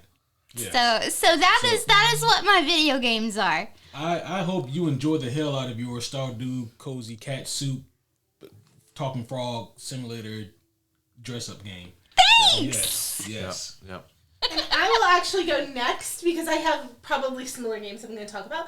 And then you guys can finish off with the games, okay? The boy games. Okay, so... We can talk about the game, and then, Okay, Yeah. So I have finally made it to Act 3 of Baldur's Gate. I have been playing this game for almost a year, since, my goodness gracious, maybe May or June.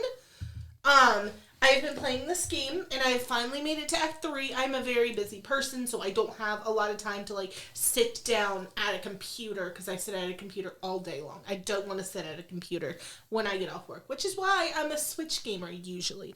That is the Switch console. We're just going to clarify that real quick. I prefer No judgment. I prefer to game on the Switch console, because then I can, like, move around or sit on the couch and not be stuck to a PC. Well, I know a lot of people, wants to spend 8.5 hours on a PC and then get back on a PC. That's just not for me. That's not my... I know so many. He has good screens, bad screens. Yeah, I have good screens and bad screens. I don't want to be on the bad screens. I have so many people who love it and live it, and that is their life. That is not my plight. And so I am finally in Act 3 of Baldur's Gate 3, and I love it so much. Gale is probably forever my video game boyfriend. I hope that we talk about cons at some point. Yes, here. I have events on here. Great, because I met Gale at a convention, and I did not cry. I did cry at other points, but I did not cry when I met Gale. And, what else am I playing? So, I am still really fucking deep in Animal Crossing. I completely deleted my Hogwarts Harry Potter world. I had every single house on my island decorated like a house of Harry Potter. Like, I had a little dream island, and people were always raving about it.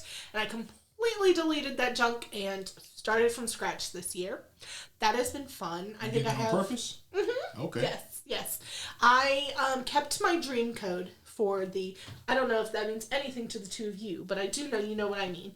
I kept my dream code for my Harry Potter island that I had probably 2,200 hours in of just decorating and stuff, fishing and decorating. And Why delete it, though? Because you cannot have... I would have had to have bought another console Yeah, Really? you can. You You can have only to have one start file? over. Yes. You can only have one island Wow. per console. This is why I don't play Nintendo's bullshit. Anyway, go ahead. I think that I could have created another profile and rebought the game. I think I could have done that. But I was done. It had been 5 years. Hell no. I was done with this island. I wanted to experience the creation process again. So we wiped at the beginning of the year, and we've been working on a new island ever since, like, I moved into my new house, so, like, February. See, Stardew doesn't have that problem. You can have more than one file. Nice. Yeah. I remember that in the opening screen. I did try some Stardew Valley. Every time you talk about it, I have it on my Switch. Every time you talk about it, it makes me want to play it. And I get to where I have to fish, and I just get so frustrated. And so maybe we need to get together and do some Stardew Valley. See, PC.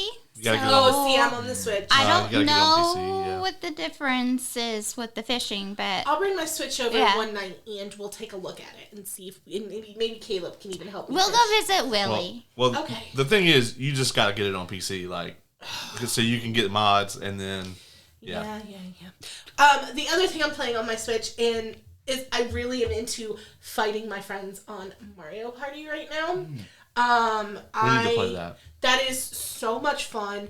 It's a game that I'm actually pretty good at because I've been playing it for since I was 12 years old or something like that. So I'm actually decent at it, and it's the only thing I can actually beat people at in a video game setting. So I love to pull out the Mario Party, okay? And on my phone, I'm playing addicted to, I spend way more time at work than I should be playing Wool Crush. It is a game where you I have shoot seen this. the colors of Yes. wool, and you have to get the snake to not eat the kitten that cries when he gets eaten. You do not want that kitten to cry. No. So you are it is You gotta stressful. save it. Yeah, see, I was too high stakes. I just It needed is my little. very high I just stakes. needed my little cats just to run around on their little scooters, okay? They cry and the hearts go down one by one as they cry if you can't get the color. And you're like, I need more squares. And it's so traumatic, but it is addictive. These clips are going to be great, if for no other reason for me and Caleb's facial expressions.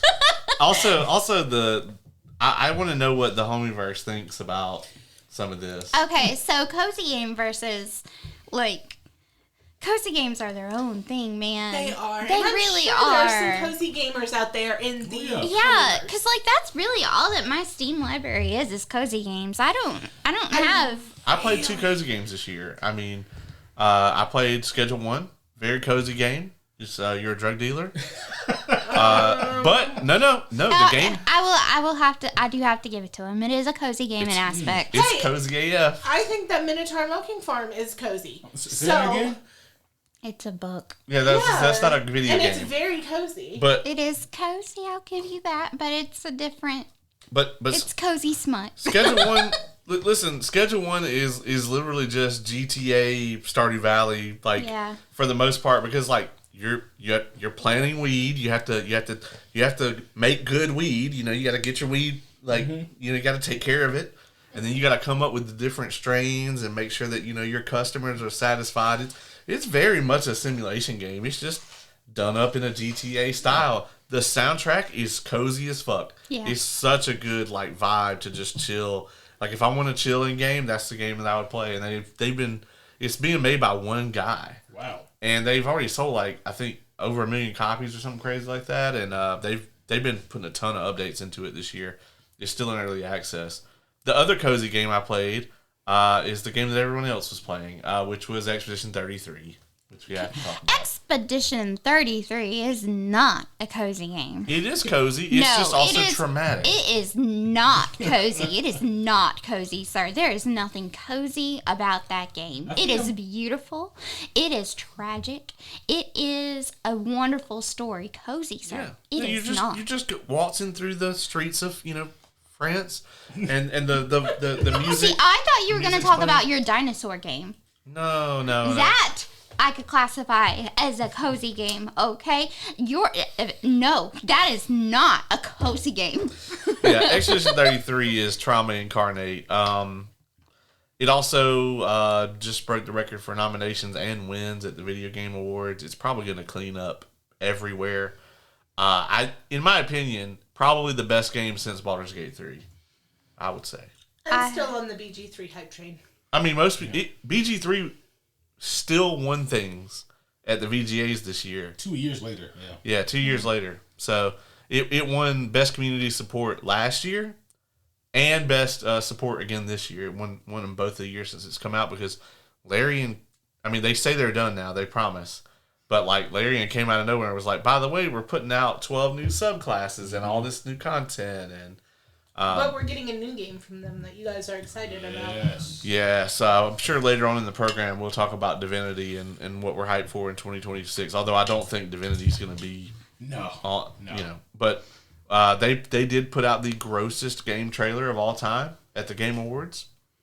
Gross as in gross, or gross as in that's sick? It's graphic. There's something... No. It doesn't matter what you find to be gross. It's in that trailer.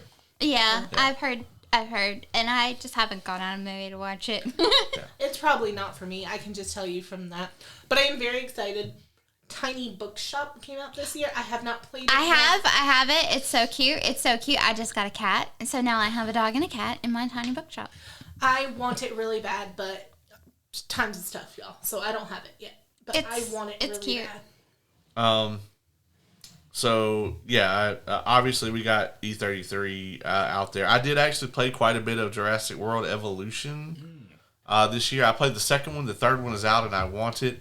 That is a very cool, like, Did your dinosaurs break out? No, actually, I've never had a dinosaur get out. You are doing something incredibly well then compared to everyone else who's ran those facilities. Yeah. Well, I'm really good at these type of games. Like, I play simulation games a lot, and so... Listening to him and homie Dylan play this one video game company game together. Mad Games Tycoon 2. That's a good one. It's so freaking adorable.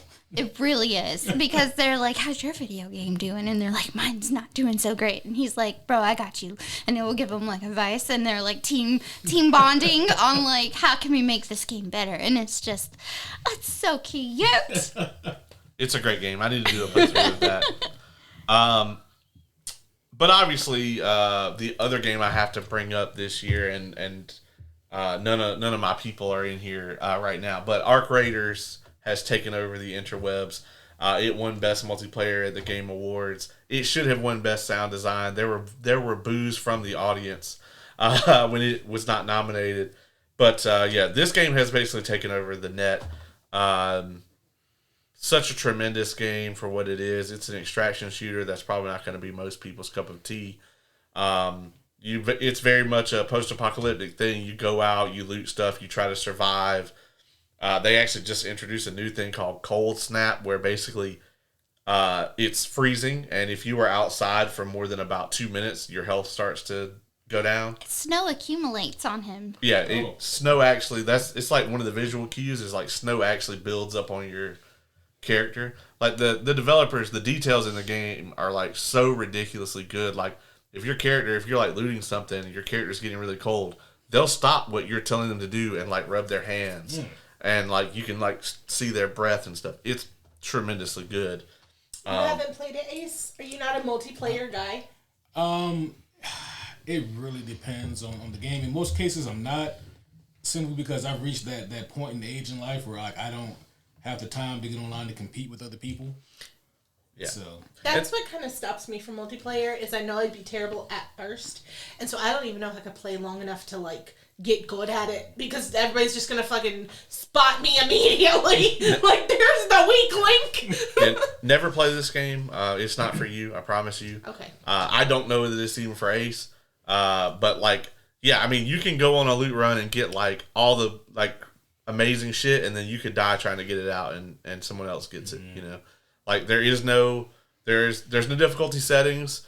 It's all PvP all the time. Like it doesn't matter. So yeah. But I think this is cool. It learns how you play and then groups you with like-minded people. So like Don is very much on like the loot front. He likes to collect and get out. He doesn't really like to do fights or anything like that. He just wants to get all the goodies and leave. So he's like, I'm having all these great runs and everything's going fine. Caleb goes in there and is like, oh, whoops, you're here too. I'm going to murder you.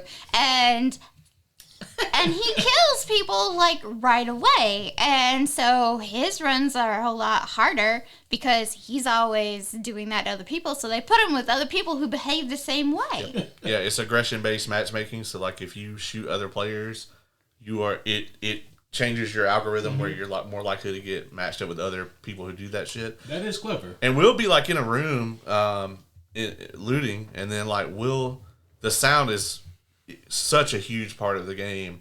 It's the best sound I've ever heard in a video game by far.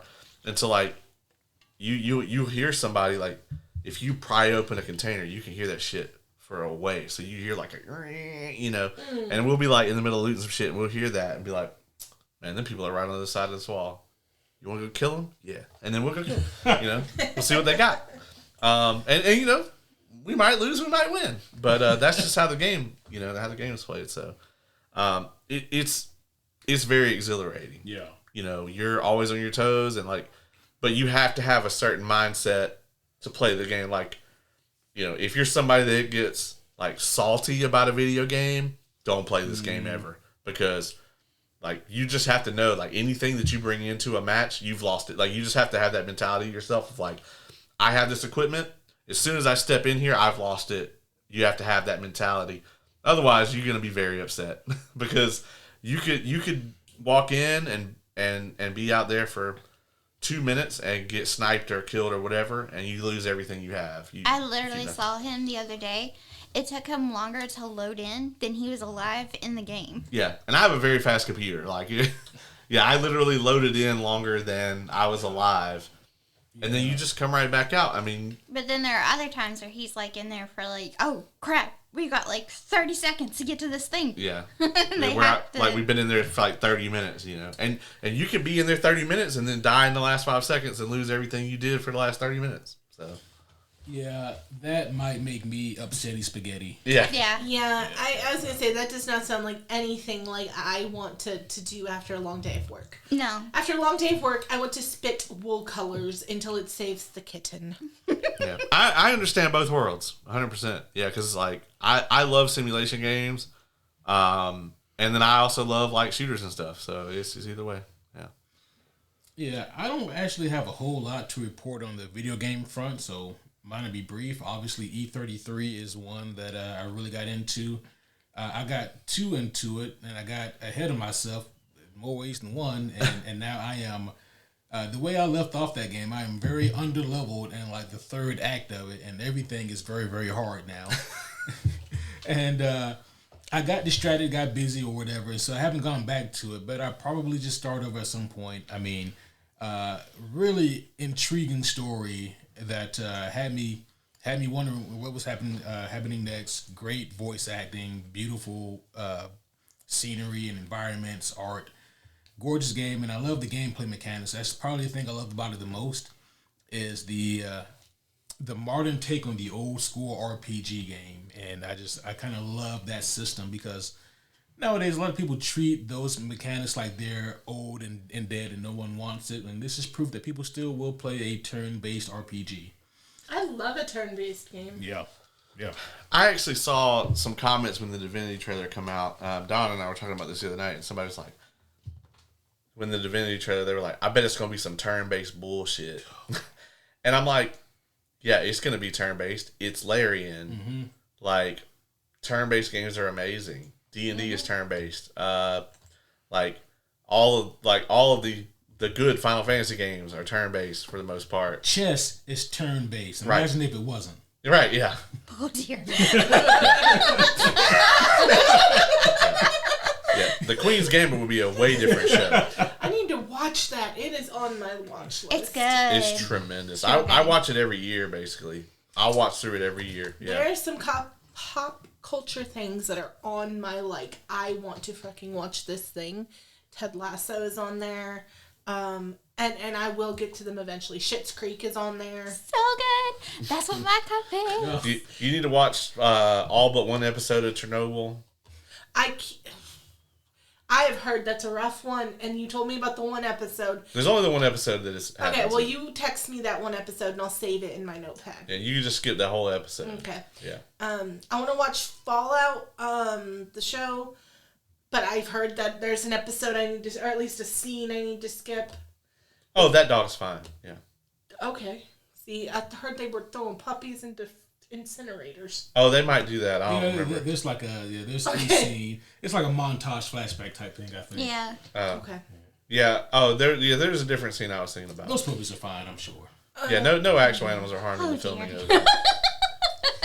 I did have one more game I wanted to give a shout out to right quick, and that's one that I just started playing maybe a week or two ago. Marvel Cosmic Invasion.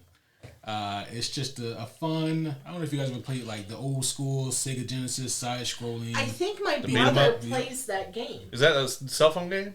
No, it's on Steam and console. Oh, okay. Yeah, I think my brother is playing that. He's playing a Marvel game, and I thought it was a different one that you were playing. But he was like, no, it's this. And that sounds super familiar. And he would like an old school Sega type of game. So.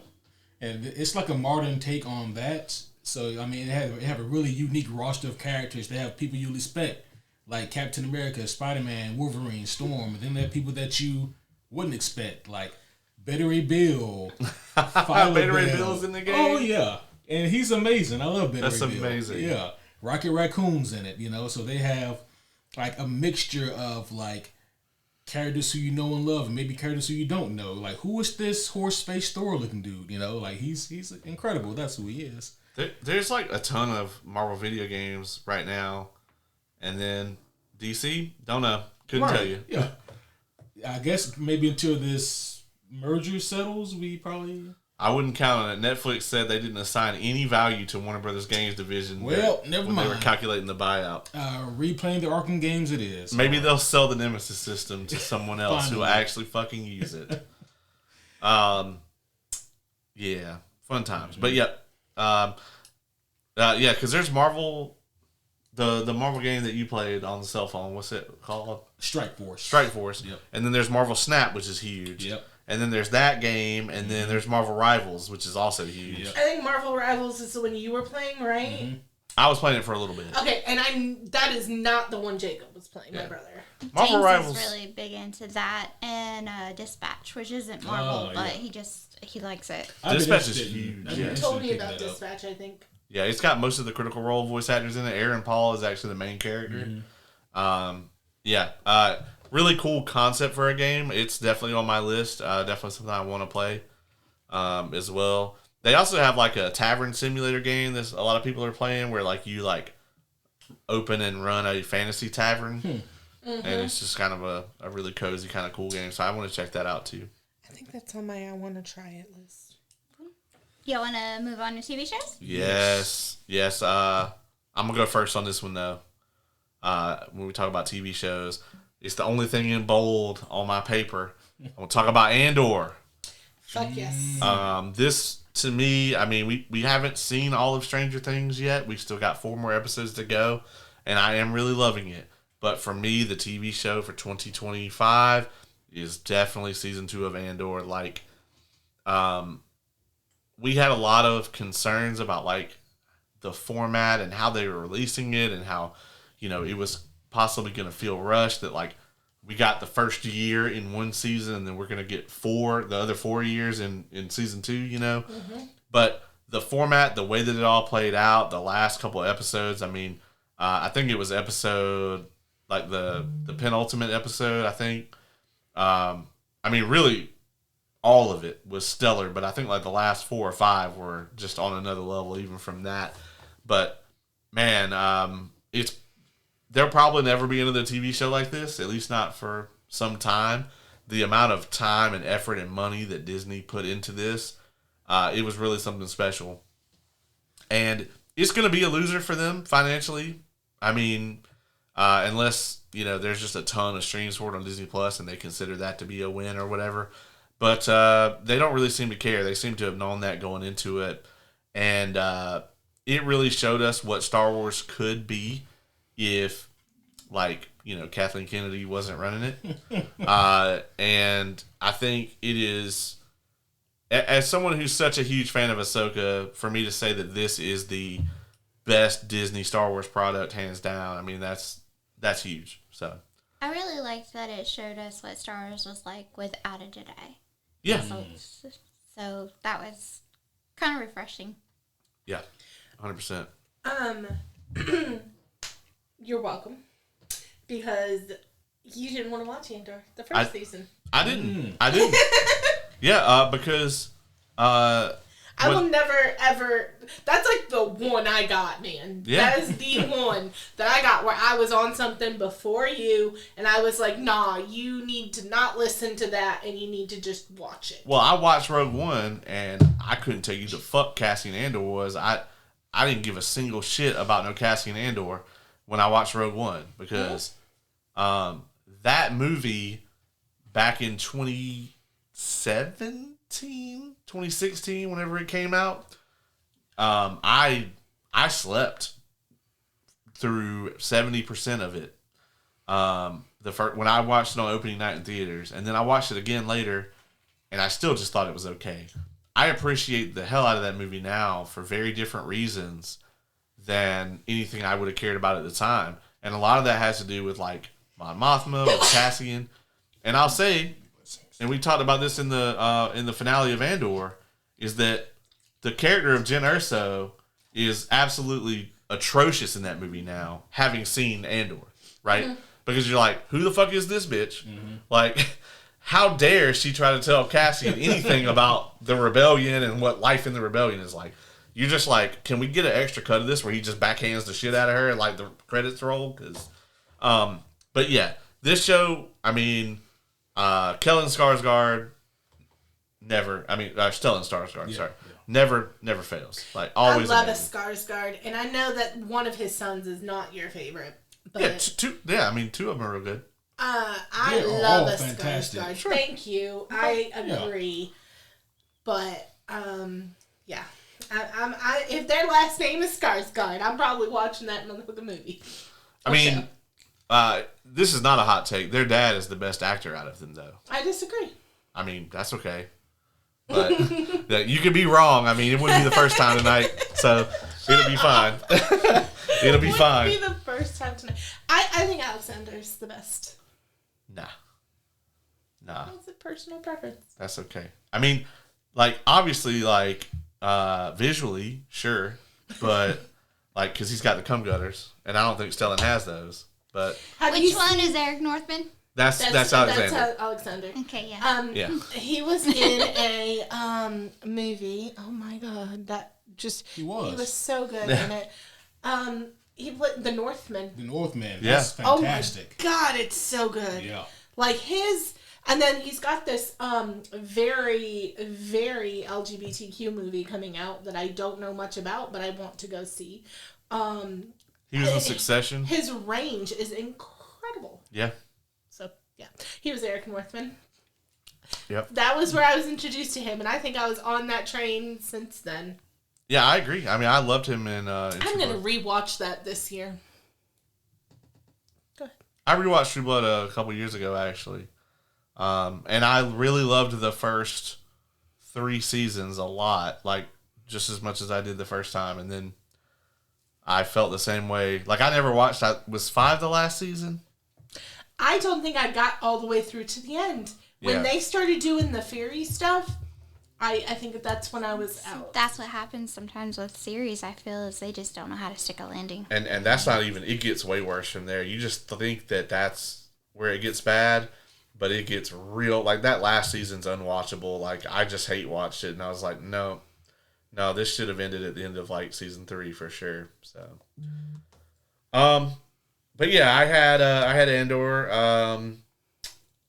and I actually think, Genevieve O'Reilly, who played Mon Mothma, I think she's actually up for some Best Performance awards. I believe it. For her role. She did tremendous. And it's so crazy that, like, she played the character in Revenge of the Sith, you know, and that she's still, you know. Did you wear this on purpose? I did. I wore this because I want to talk about Andor. That is one of the best fucking episodes of television I've seen in a very, very long time. You know, I got to be on brand. That is excellent. obviously, like we're all watching Stranger Things. Which so far I think they might stick the landing. I think so. Yeah. I'm not loathing some of the actors, but I do think that if the story goes where I think it's going, then I think it would be good. Yeah, I'm not loving Millie, especially in this season. It feels like she's phoning it in a little bit, and I hate to say it. Yeah, I think she's ready to be done with the role. Yeah. That's kind of what it feels like, but I don't know. Yeah, I mean, she has a long-term contract with Netflix, and I don't think that's going to pay dividends. So, But she has so much going on in her personal life that I just don't freaking think I bet you anything, she's going to be a fade to blacker. Like, she's just going to stop making stuff. I bet you anything. oh, yeah, for sure. Like, I mean, a lot of the reason that there's, like, no scenes with her and Mike is apparently now that she's married, she doesn't want to do, like, romantic scenes with another co-star or whatever. And I'm like, then you're in the wrong profession. Like, you need to get the fuck out. So, Yeah, I definitely feel like she could be a child star who is going to go off and start a farm-to-table farm and, like, just fall off the face of the planet. yeah, I mean, I think that,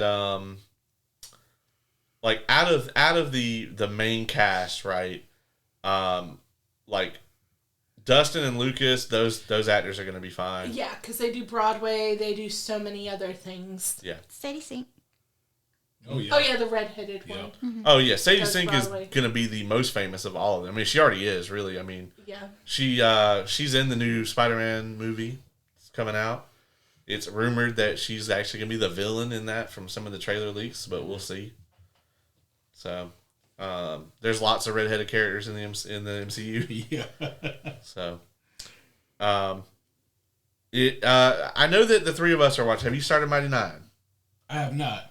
It's still ongoing, but so far, loving it. I did not really like Campaign 2 when they did the live play. Like, it never really captured me the way that I actually preferred Campaign 1 in the live play.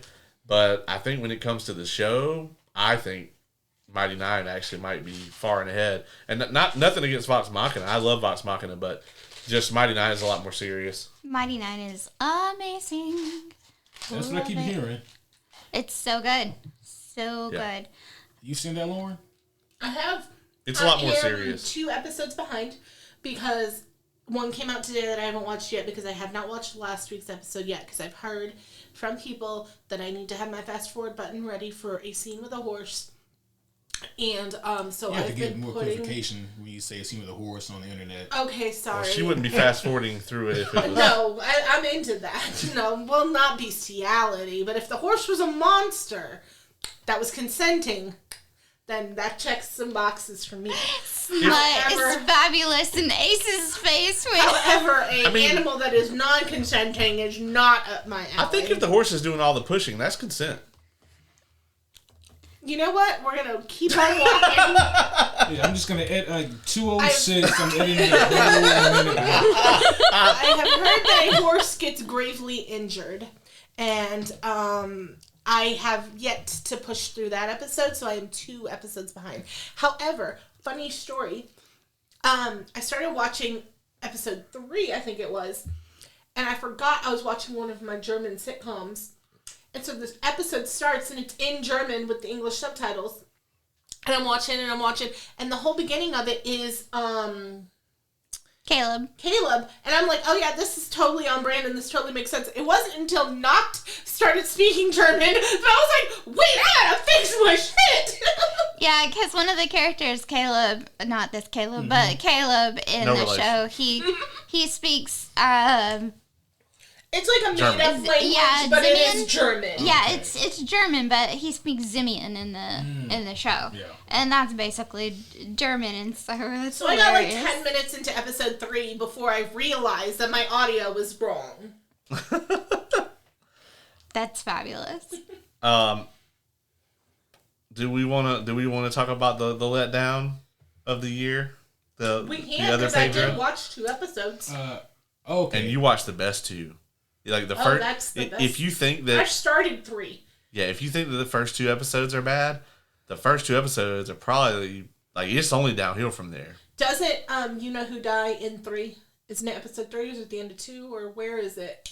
I'm not sure, but like We're talking about the Last of Us, right? Yes. yeah, it's definitely. So we're talking about The Last of Us.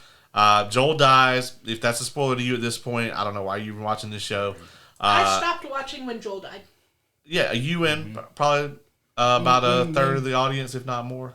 Which, I mean, I would sound super pretentious if I stop here and say, but we said that was going to happen. But, I mean, it's such an obvious thing that I don't even feel good about being pretentious about saying that we called it. That their audience is going to fall off when Joel died. Yeah. I still think, like, as a choice that the game makers made, that was a weird choice. It was. It was a weird choice. And Absolutely. I feel like it messed up a lot of things. I didn't even play the game, but I did watch. I like to watch people play games. That's how I got through E33, was I watched him play it. That's how I did Cyberpunk. So I don't know. I felt like that was a very weird choice, and it didn't hold up well in the game for me as a choice. Nope.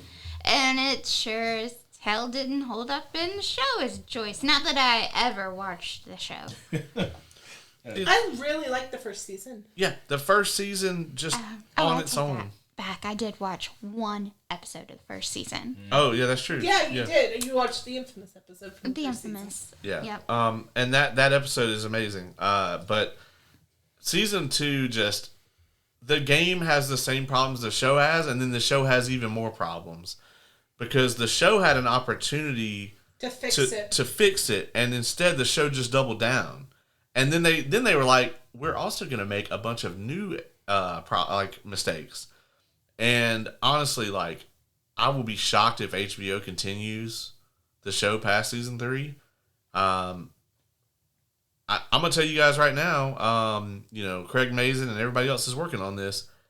Y'all better get that shit out before Netflix buys it, because if Netflix sees that you guys dropped half of your audience throughout season 2 and y'all were just like, fuck it, we doubling down, you ain't gonna get no more seasons. Y'all ain't Game of Thrones. No. Yeah, they faced an interesting dilemma that Caleb and I spoke about, which is people who like The Last of Us Part 2 video game and people who don't like that game both agree that season 2 of the show is awful. Yeah. And I mean, it's just an interesting dilemma, right? Because they took the most controversial thing, which, by the way, I don't think anyone had a problem with Joel dying. That was never the issue. As a matter of fact, when the trailer first dropped, we all speculated that Joel was going to die and that Ellie was going to be on the warpath, and we were still excited about it. So the false narrative that people don't like the second one because Joel died is dumb. It's false. I mean, I don't think people like that he died. Like, I do think that it upset people, but it was designed to upset people. But it's not the problem. Yeah. Like, Mufasa dies, you know what I mean? Right. Like, nobody liked that, but the movie is better because of it. Yeah, it gave the movie purpose. It built your other characters. It's just that, from my perspective, it didn't really seem that people were super butthurt that, especially in this kind of setting, that Joel dies. It was the when and the how that it happens that people have a problem with. He's a very beloved character, and he deserved a good death. And when I say a good death, I mean a meaningful death. Instead, he dies like a fucking mange dog, you know? So they just, they really dropped the ball in both cases with how Joel is handled. And then they try to pull the whole switcheroo and make you understand where his killer is coming from and make you sympathize or even empathize with her. And I guess for some people it worked. But for me, it's one of those things where, I'm sorry, but your story isn't strong enough. Your characters aren't strong enough in this game to really support that kind of decision. So I understand completely what they tried to do. As a matter of fact, I played through the second game again recently just to see if I still felt the same way. By and large, I do. And so shout out to those who like it, but I just think it has some glaring problems for me that I can't overcome. And nobody seems to like the show. No. Yeah. No, I had so many problems with it, and apparently I watched the best of the season. Yeah. To put it in comic book terms, it'd be like if they made an amazing adaptation of The Dark Knight Returns, and then they were like, okay, cool, now make the second one. Yo, no. And then you were like, okay, I'm going to make this exact book. For context, the sequel to Dark Knight Returns is notoriously awful. It is as bad as The Dark Knight Returns is good. Yeah. Oh, So, wow. yeah. I'm so glad they didn't make that then. Not yet. Hopefully they don't. Knock on I wood. think they would have done it by now if they were gonna. That's true. Yeah. Was the Penguin this year? No, that was last year. That was last year. Uh, Yeah, we only got one thing from DC this year. Yep. Superman. And it was good. No, it was stellar, yeah. They did it, and they did it well. Well, and we are talking about TV shows and letdowns, so Sorry. we did also get Peacemaker season 2. Yep. I kept holding out hope and waiting for it to get good. Is The Boys not canonly DC or Marvel? Technically, that's Dynamite Comics, Okay. but Yeah. that'll be next year. Yeah, we definitely talk about that in the next year section. We didn't get The Boys. It's been a few years, right, from season 4.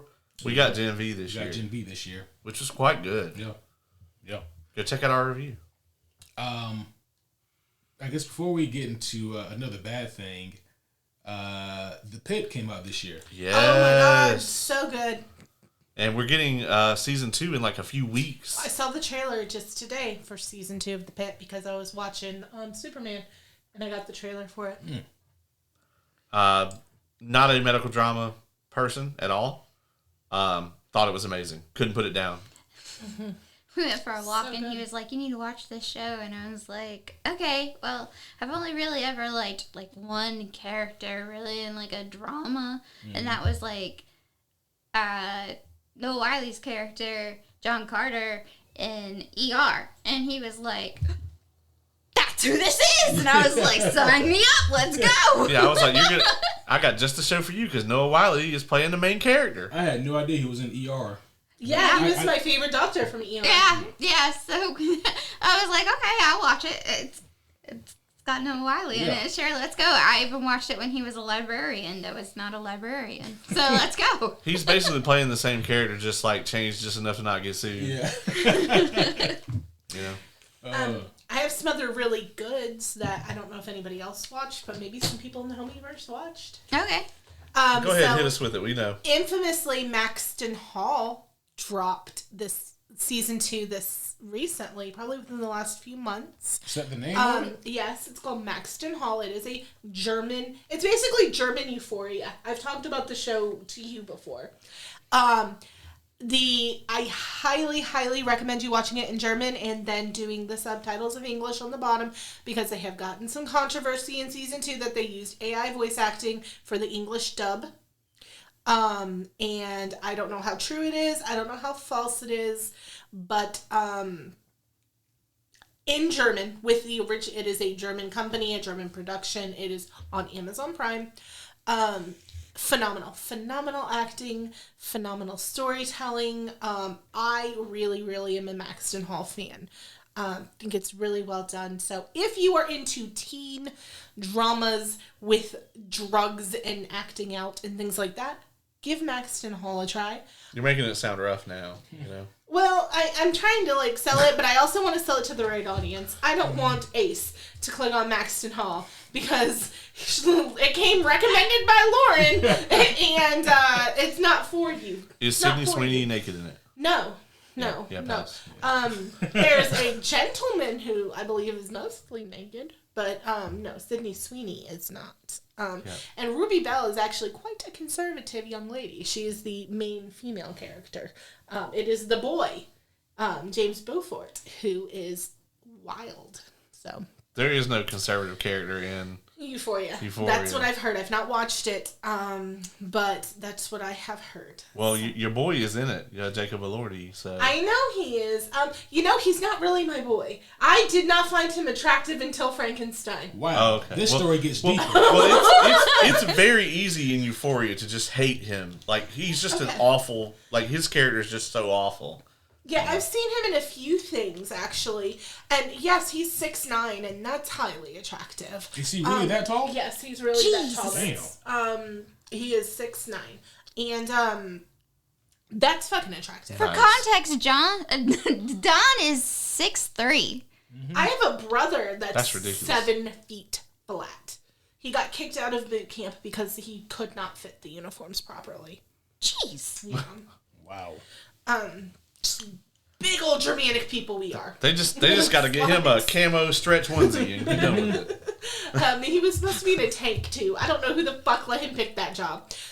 Anyways, I digress. I've been in a tank before, like, no, that 7 shit is for feet. hobbits. And I'm not talking about 7 feet thin. I'm not talking about a Dawn 7 feet.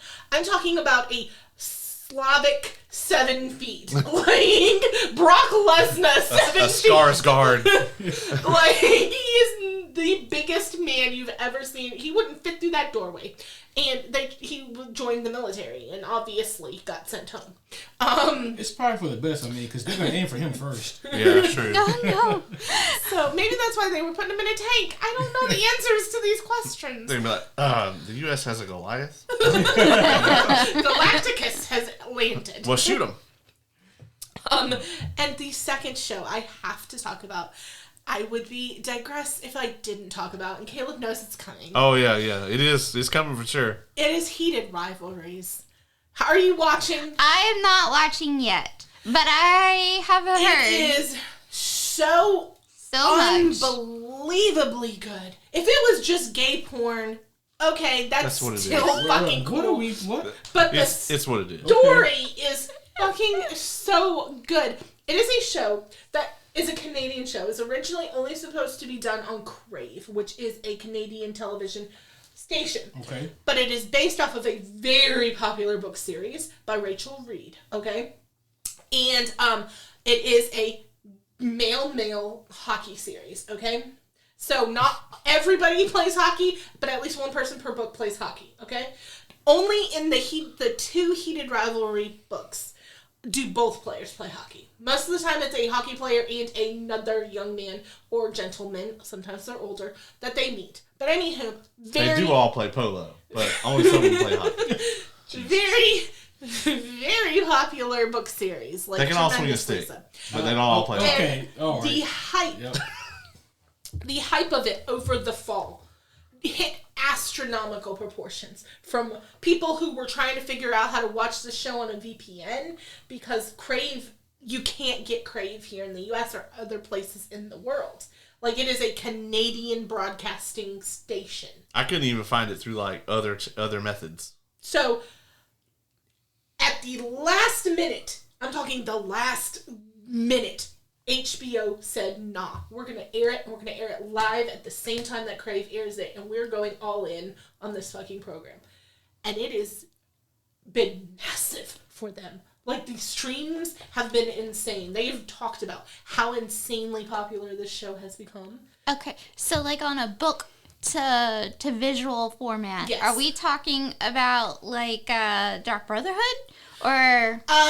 So, yeah, I would put it on the level of Dark Brotherhood. You're not seeing asshole, but it is there. Like, Okay, like there are cheeks and there are, like, but you don't see an actual phallic object. But things are insinuated extremely heavily. It is very tastefully videoed. There's obviously a very, very, very good, what is it called, person? Love scene intimacy coordinator. Yeah. There's he will win awards. People have talked about how good he is on this show. It's Gay Skinamax. It is not Gay Skin Max. That's all you had to plot say. is really, really, really good. The plot in Spartacus is really good. Okay, I would go with it's on level with Spartacus before I would say Skinamax. Skinamax was just fucking Spartacus was on stars, like in the middle of the night. I will watch it and give you an honest opinion. Okay. Thank you. 4 episodes are out. It will throw you off a little bit because episode 3 is about 2 characters that you do not really see in the first 2 episodes. And then it flips back to your 2 main characters for episode 4. But there's a reason for it. Okay? It's going to all come together because in the books... I bet they do. Something has to Stop happen. it. So in the books, something has to happen between the 2 characters that you find in episode 3 in order for anything to happen with your 2 main characters. Okay. Because there's a lot of shit going on that's other than just sex, okay? Like, you've got people struggling with their sexuality, not wanting to admit things. That one of the main characters is from Russia. Like, his dad is like the right hand of Putin, okay? Like, and I said Putin like that for a reason. She's turning red. Like, his life is in danger, but he is still willing to, like, put himself out there. But then Shane, the little Canadian half-Asian boy who doesn't want to admit his sexuality, is the one that's like, no, it's too dangerous. And you're like, Shane, like, you want to shake him by episode 4. Because you're like, this man is putting his life on the line, and you're still being a punk-ass bitch. Don't shake the gays, folks. Also, there's so much controversy, because we could get into, like, a social experiment conversation with this show, because everybody wants to know if the actors are really gay, and are they queer baiting, they're calling it, where they're straight men playing gay for pay, essentially. It's nobody's goddamn business, the sexuality of these actors. It's not. And you have what is that actor, Kip something, who was, like, forced to come out on Twitter. He literally had deleted his Twitter because he was getting bullied so bad. And he, like, comes out and he's like, great job making an 18-year-old come on Twitter and admit to his bisexuality. I'm out again. And, like, that's the situation that we're dealing with here. I don't care what their sexuality is. Like, it is their private business. You cannot, there's a word for it where you, like, project shit on actors. I can't think of the word, but there's a lot of that going on. So wait, people are saying that people who are straight should not be playing in this show. Because they're like, no, you're taking money from gay actors. But okay, I feel like that's a whole can of worms. It is. It's a big can of worms that is actively, unfortunately, going on in the fandom. It's okay, so I think that Not that I want to spend forever on this, but there is a thing here where I think it's like they're trying to compare this to like what has traditionally happened with people of color losing roles to white actors, right? I don't feel like, and maybe I'll catch some heat for this, don't care. I don't feel like that is there on the sexuality front, because there are very gay people who have played straight characters forever. There are straight actors who have played gay characters forever. I don't really feel like there is near the severity of, like, you know, where you try to compare it to, like, okay, well, we're just going to make this character white for the production or whatever, you know, or we're going to erase John Boyega off the poster when we put it out in China or whatever, you know, which Disney infamously did. Fuck them for that, by the way. Yeah, I don't think that's there. And I feel like it's a very vocal minority that's trying to try to put that on this show. You're also the only person I've heard talk about this show other than other people that you told to watch it. So I think maybe your algorithm too is probably like steered you into some of this, but it is nonsense either way. It is. And like, there's a very famous actor who's in the show, and give me a second, I want to say his name because he's been super outspoken. He plays Scott Hunter, and he's a famous actor. He was in The Borgias. He's been in a lot of stuff. Francois Arnaud, okay? And he is a gay man. He has a gay relationship outside of this show. And so, unfortunately, there's another HBO show that is also very gay called, I think it's Love LA or something like that is out right now. And one of those actors has actually spoken out against heated rivalry, saying, no, they need to come out and state their sexuality, right now. And that has fucking stirred some of that. That's so ridiculous. He came out, and then so Francois tweeted him, and he was like, look, I'm a fucking openly gay. I'll introduce you to my husband. If these 20-year-olds don't want to fucking come out, I'm 37, I'll fucking say it, but you're not going to bully them into coming out. And he has since, the actor from Love LA, retracted his statement and issued an apology. I don't know how much is true or how much of it is HBO saying, no, this is our other most popular show, shut the fuck up. Because an HBO show and an HBO show should not be arguing amongst themselves. But This is why they can't stay in business. Yeah, I digress. Watch Heated Rivalries if you're not a squeamish person as far as sexual stuff. The story is really good. There's so much anguish and coming of age that's going on in this show, as well as acceptance. And because you have the actor that Francois Arnaud plays, who is an older person. Like he's like getting ready to retire. And just it's a really, really good show. I highly recommend it. Ace, you have not said anything, not a single word during this little thing. Will you watch the first episode of Heated Rivalry, friend? What I will do is point all the homies to that show, and you guys can check it out. Let me know what you think.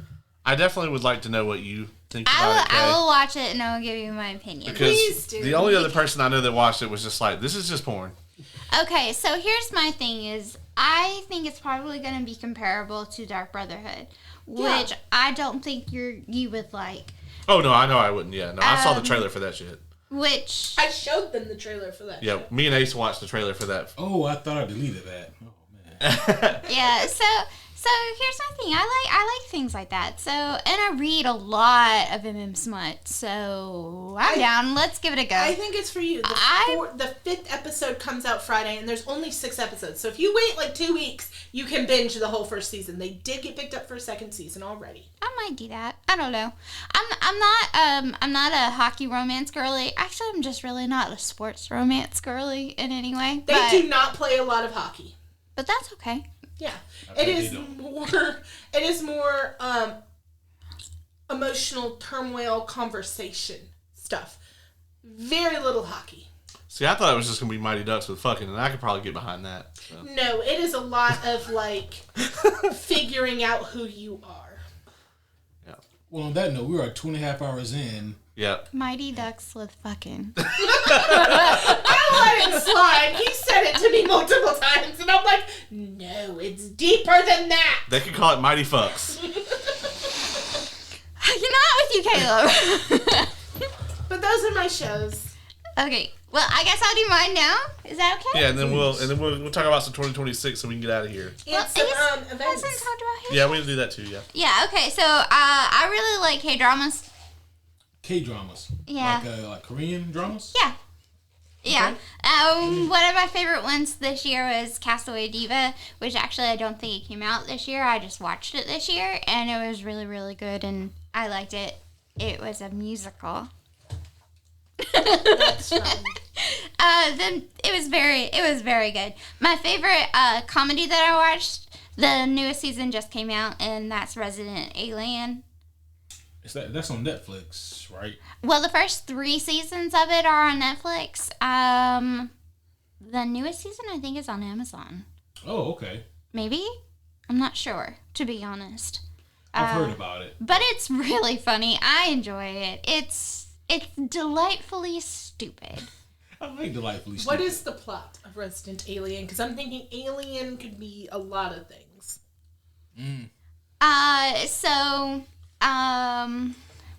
What's his name? Um, Because I can never say his name. Alan Tudyk. Thank you. It's like Alan. It's like a guy named Alan with 2 dicks. Alan Tudyk. I will never forget that now. Yeah. Thank you. Okay. All right. You know who that is, right? Yes. Okay. He was in the movie you watched today. He He's Gary. he comes down to Earth to take over the planet, but things go awry. Instead, he gets stuck in this little podunk mountain town, and there is one kid who can see his form as an alien, because sometimes that just happens, and everyone else thinks that he is the old doctor for the town because he actually killed and stole that person's DNA, and so now he can morph into that person. He's a Contra. Yeah, he's a Contra. And it's freaking hilarious watching him try to be human when he is very obviously not, and it's lovely. I'll have to give it a try. Yeah, I also really like the fact too that a lot of the cast is Native American, I like that. and so it's really good. I enjoyed it. It's really funny, and I think more people should watch it. My next ones are kind of like, I just really appreciate what Netflix and Amazon have been doing. I appreciate what Stranger Things and Wednesday, where Netflix has allowed them to kind of like explore more. And I appreciate that on like a creative front. And I appreciate Amazon's animation for The Mighty Nine and Hazbin Hotel. Has been so good this season. I haven't watched it all yet, but Yeah, so good. giving more trust into like animation for grown-ups. I just really appreciate that because it makes me think that things like, I don't know, Mistborn, can maybe become an animated thing. I was gonna say that's the only way I think I would think Mistborn would. No, we need a live action Mistborn stat after the ball this year. I need it. Well, Absolutely. see, I'm still behind the thing where there's a lot of books that I've read that are so good, but I can never see how they could become live Stormlight action. is that. I really never thought they could do Dark Brotherhood for me. Because I've been reading Black Dagger Brotherhood since I was 15 years old. I'm currently... Well, see, I will say that a lovely thing with that one, though, and this is, I guess, might get a little bit of an eye roll, is you can lean into the good smut of that one. Yeah. But, like, the actors, I never thought they would get it right. And they've done really well. There are some that aren't quite right for me. Fury is just not quite right for me. Fury's not quite right as a character. I don't disagree with you on that. He's not my favorite character by far. But I think that they're casting for Wrath. Oh, yeah. And I'm very excited for Rage this season. I don't hate that they let him keep his Australian accent because I'm concerned if he is not done, which I cannot find online, a lot of an English or American accent, that it was going to be shit. And so they just said, fuck it, let him keep his Australian accent. And it works for some fucking reason. It just does, and I love Rage, and I'm so excited for his and Mary's season. And I really love Zeta's casting a lot.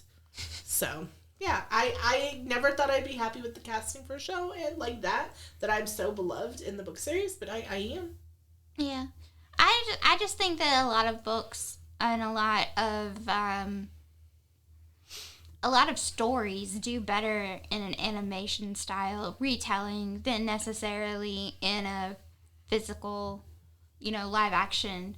Stormlight is that for me. It can never be done Disney live. kind of like got me out of the live action because they've kind of like beaten it down to where it's just, I don't want a live action of this, okay? Nobody wanted a live action Lion King. We didn't talk about live action. And we still didn't get one. There's no humans in the movie. I know. What does that mean? Why no one needed that, okay? We didn't need We it. didn't talk about live action How to Train Your Dragon. We didn't. That's true. It was amazing. It's just the exact movie in live action, and then people had the nerve to be like, this is just the same exact movie shot for shot. It's like, yeah, that's exactly what we fucking wanted. Thanks. 10 out of 10. We didn't want them to change it. The only changes they did make, which are very minor, I loved. So. Yeah. And then I guess my other thing that I really enjoyed was Severance. If you haven't watched Severance, I highly recommend it. It's good. Oh, what's that? Sounds so familiar. So. The one where like when they go to work, they're like a different person. Oh, yeah, Severance. I saw season 1 this year. It's really good. The second season is also really good. I'm excited to see what they do for season 3. But season 2 just came out this year and it was really good. So yeah, I need to watch season 2. I enjoyed season 1. I have not seen that, but that doesn't surprise anyone. A little ASMR here. But yeah, those are my TV shows. Very much enjoyed those. All right, we want to talk 2026. Is everybody good on TV?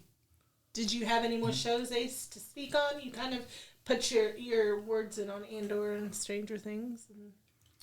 And the Pit. In the Pit. That's right, in the Pit. Yeah. Peacemaker? I'd rather not. Yeah, we'd rather not. Yeah, check out our review. I've said my piece on that. No. Oh, that was good. Thank you. I'm glad you appreciate that. I did.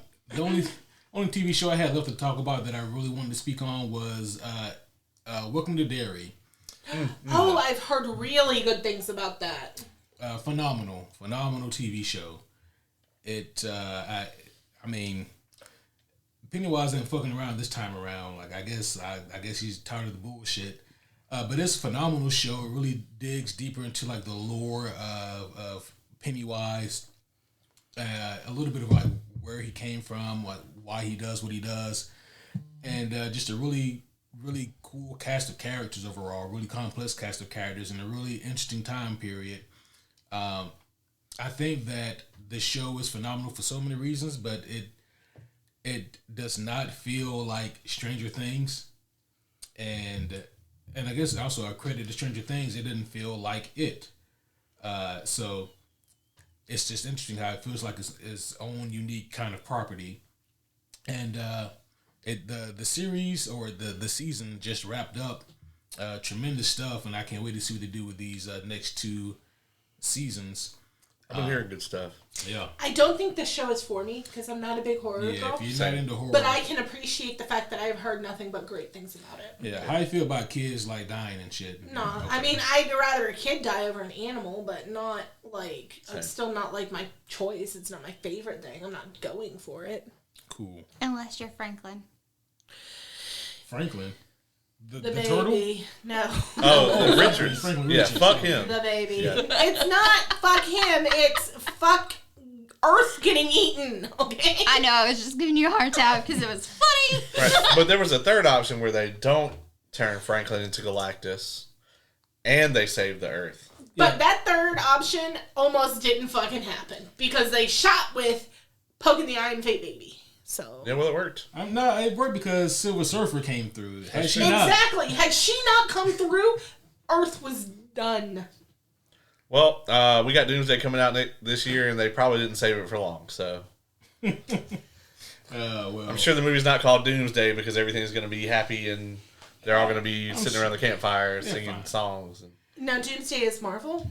yeah, that's the new Avengers. I am hopeful then because I have not liked many Marvel things since Endgame. I think I told you that. I No Way Out, which I completely forgot about because it's been so long since I saw it, was good. Yep, No Way Home, Spider-Man? Yes, sorry, No Way Home, not No Way Out. That's a wrestling pay-per-view, Lauren. Jesus. No Way Home was good. And what other one did you mention? And I was like, oh, well, you yeah. didn't like Guardians because Guardians was Guardians amazing. 3 I nearly walked out of. So yeah, Marvel's kind of been dropping it for me here lately. So I'm excited for Doomsday. So who put out Welcome to Derry? Like, is that HBO? It's or? HBO. Yep. HBO's had some It's a bangers. prequel to the first It, right? It is. This one takes place in the early 60s. Season 2, I think, takes place in like 1908 and then, or something like that. And then season 3 takes place somewhere between the two. So they're doing some really unique storytelling. I've heard great things. I might watch it with the clicker in hand, but I don't know. I don't know if it's your type of show, Lauren. I might just have to chalk it up to it's probably a really good show, but it's just not for me. I'll tell you what. Try episode 1. After episode 1, I knew I was hooked. After episode 1, you may know that it's not for you. Have you seen the movies? Like either of the I've seen movies? it. Yes, Oh, okay. I'm a big fan of my Skarsgård boy in it. Bill? Yeah, Bill. Thank you. I couldn't think of his first name, but I also did not hate the Crow remake like everyone else did. So Well, Oh. because I can take context out of it and just go and watch a movie and not be like, he's not trying to be Brandon Lee. He's not trying to any of this stuff. Just watch the movie. So, surprise, I actually had never seen the first one when I watched the second one with them. And you still hated it? And I still hated it, yeah. Didn't know anything about Brandon Lee, never seen The Crow, never read any of the comic books, none of that. Watched the second, the remake or whatever, thought it was absolute dog shit. Then I went back and watched the original Crow with them, and I was like, this is what everybody's all... I was like, if that dude had not died filming this, nobody would have ever heard of this movie anyway. So the guy I That was dated my in take, high too. Yeah. the guy I dated in high school, hot take, was obsessed with The Crow, like obsessed. Maybe unhealthily, but Nobody I know that's obsessed with that movie has never been good. Yeah. honestly, that's my fucking comic book. I just thought about that. yeah, you might want to get that back. Yeah. You might hope he knows where it is. Fucking better. All right, what we got here?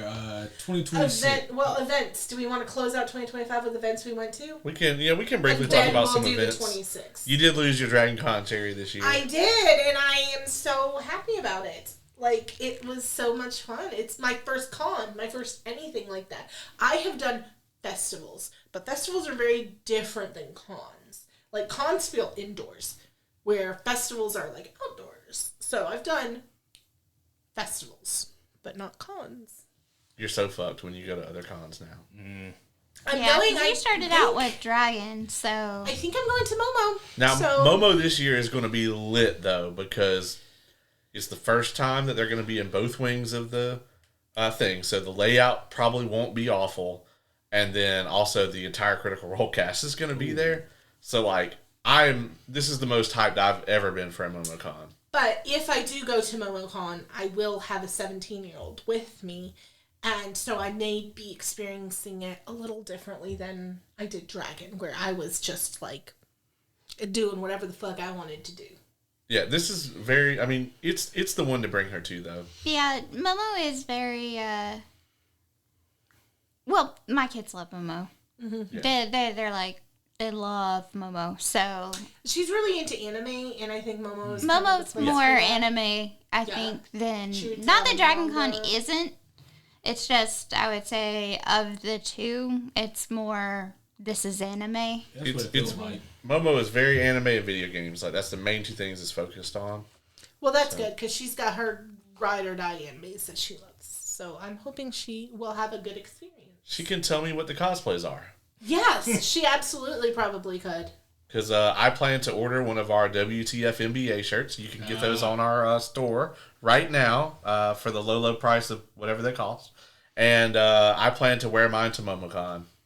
I don't know what... So I what know that stands for? Yeah, I know I was hoping you would is. ask. Yeah, WTF NBA is what the fuck must be anime. Makes perfect sense. So when we see a cosplay and we're like, that doesn't make any goddamn sense, WTF NBA. Makes perfect sense, and that will probably be my take too.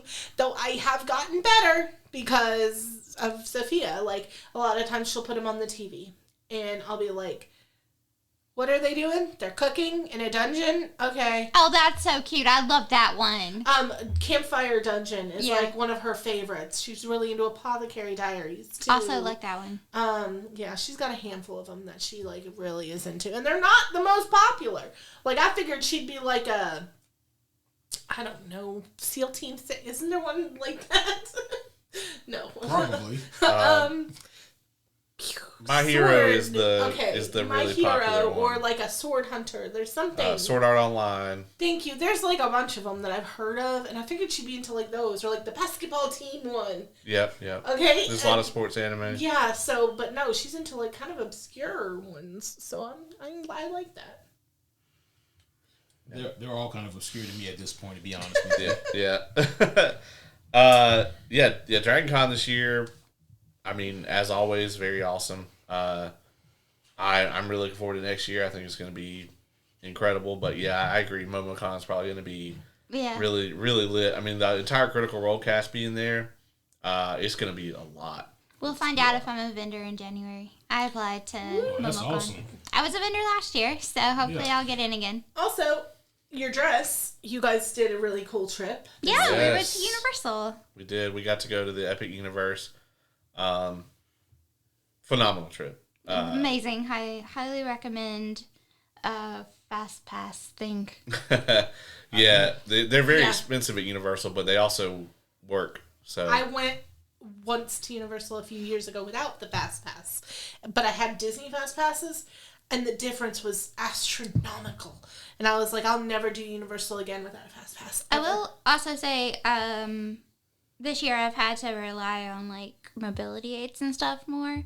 MomoCon is not necessarily ADA friendly, but DragonCon and Universal were both very ADA friendly. I'm super angry that I didn't suck up my pride, because I was like 4 months out of a major reconstructive surgery, and I did not suck up my pride and get a DAS pass or whatever they call it there for Dragon, and I probably should have.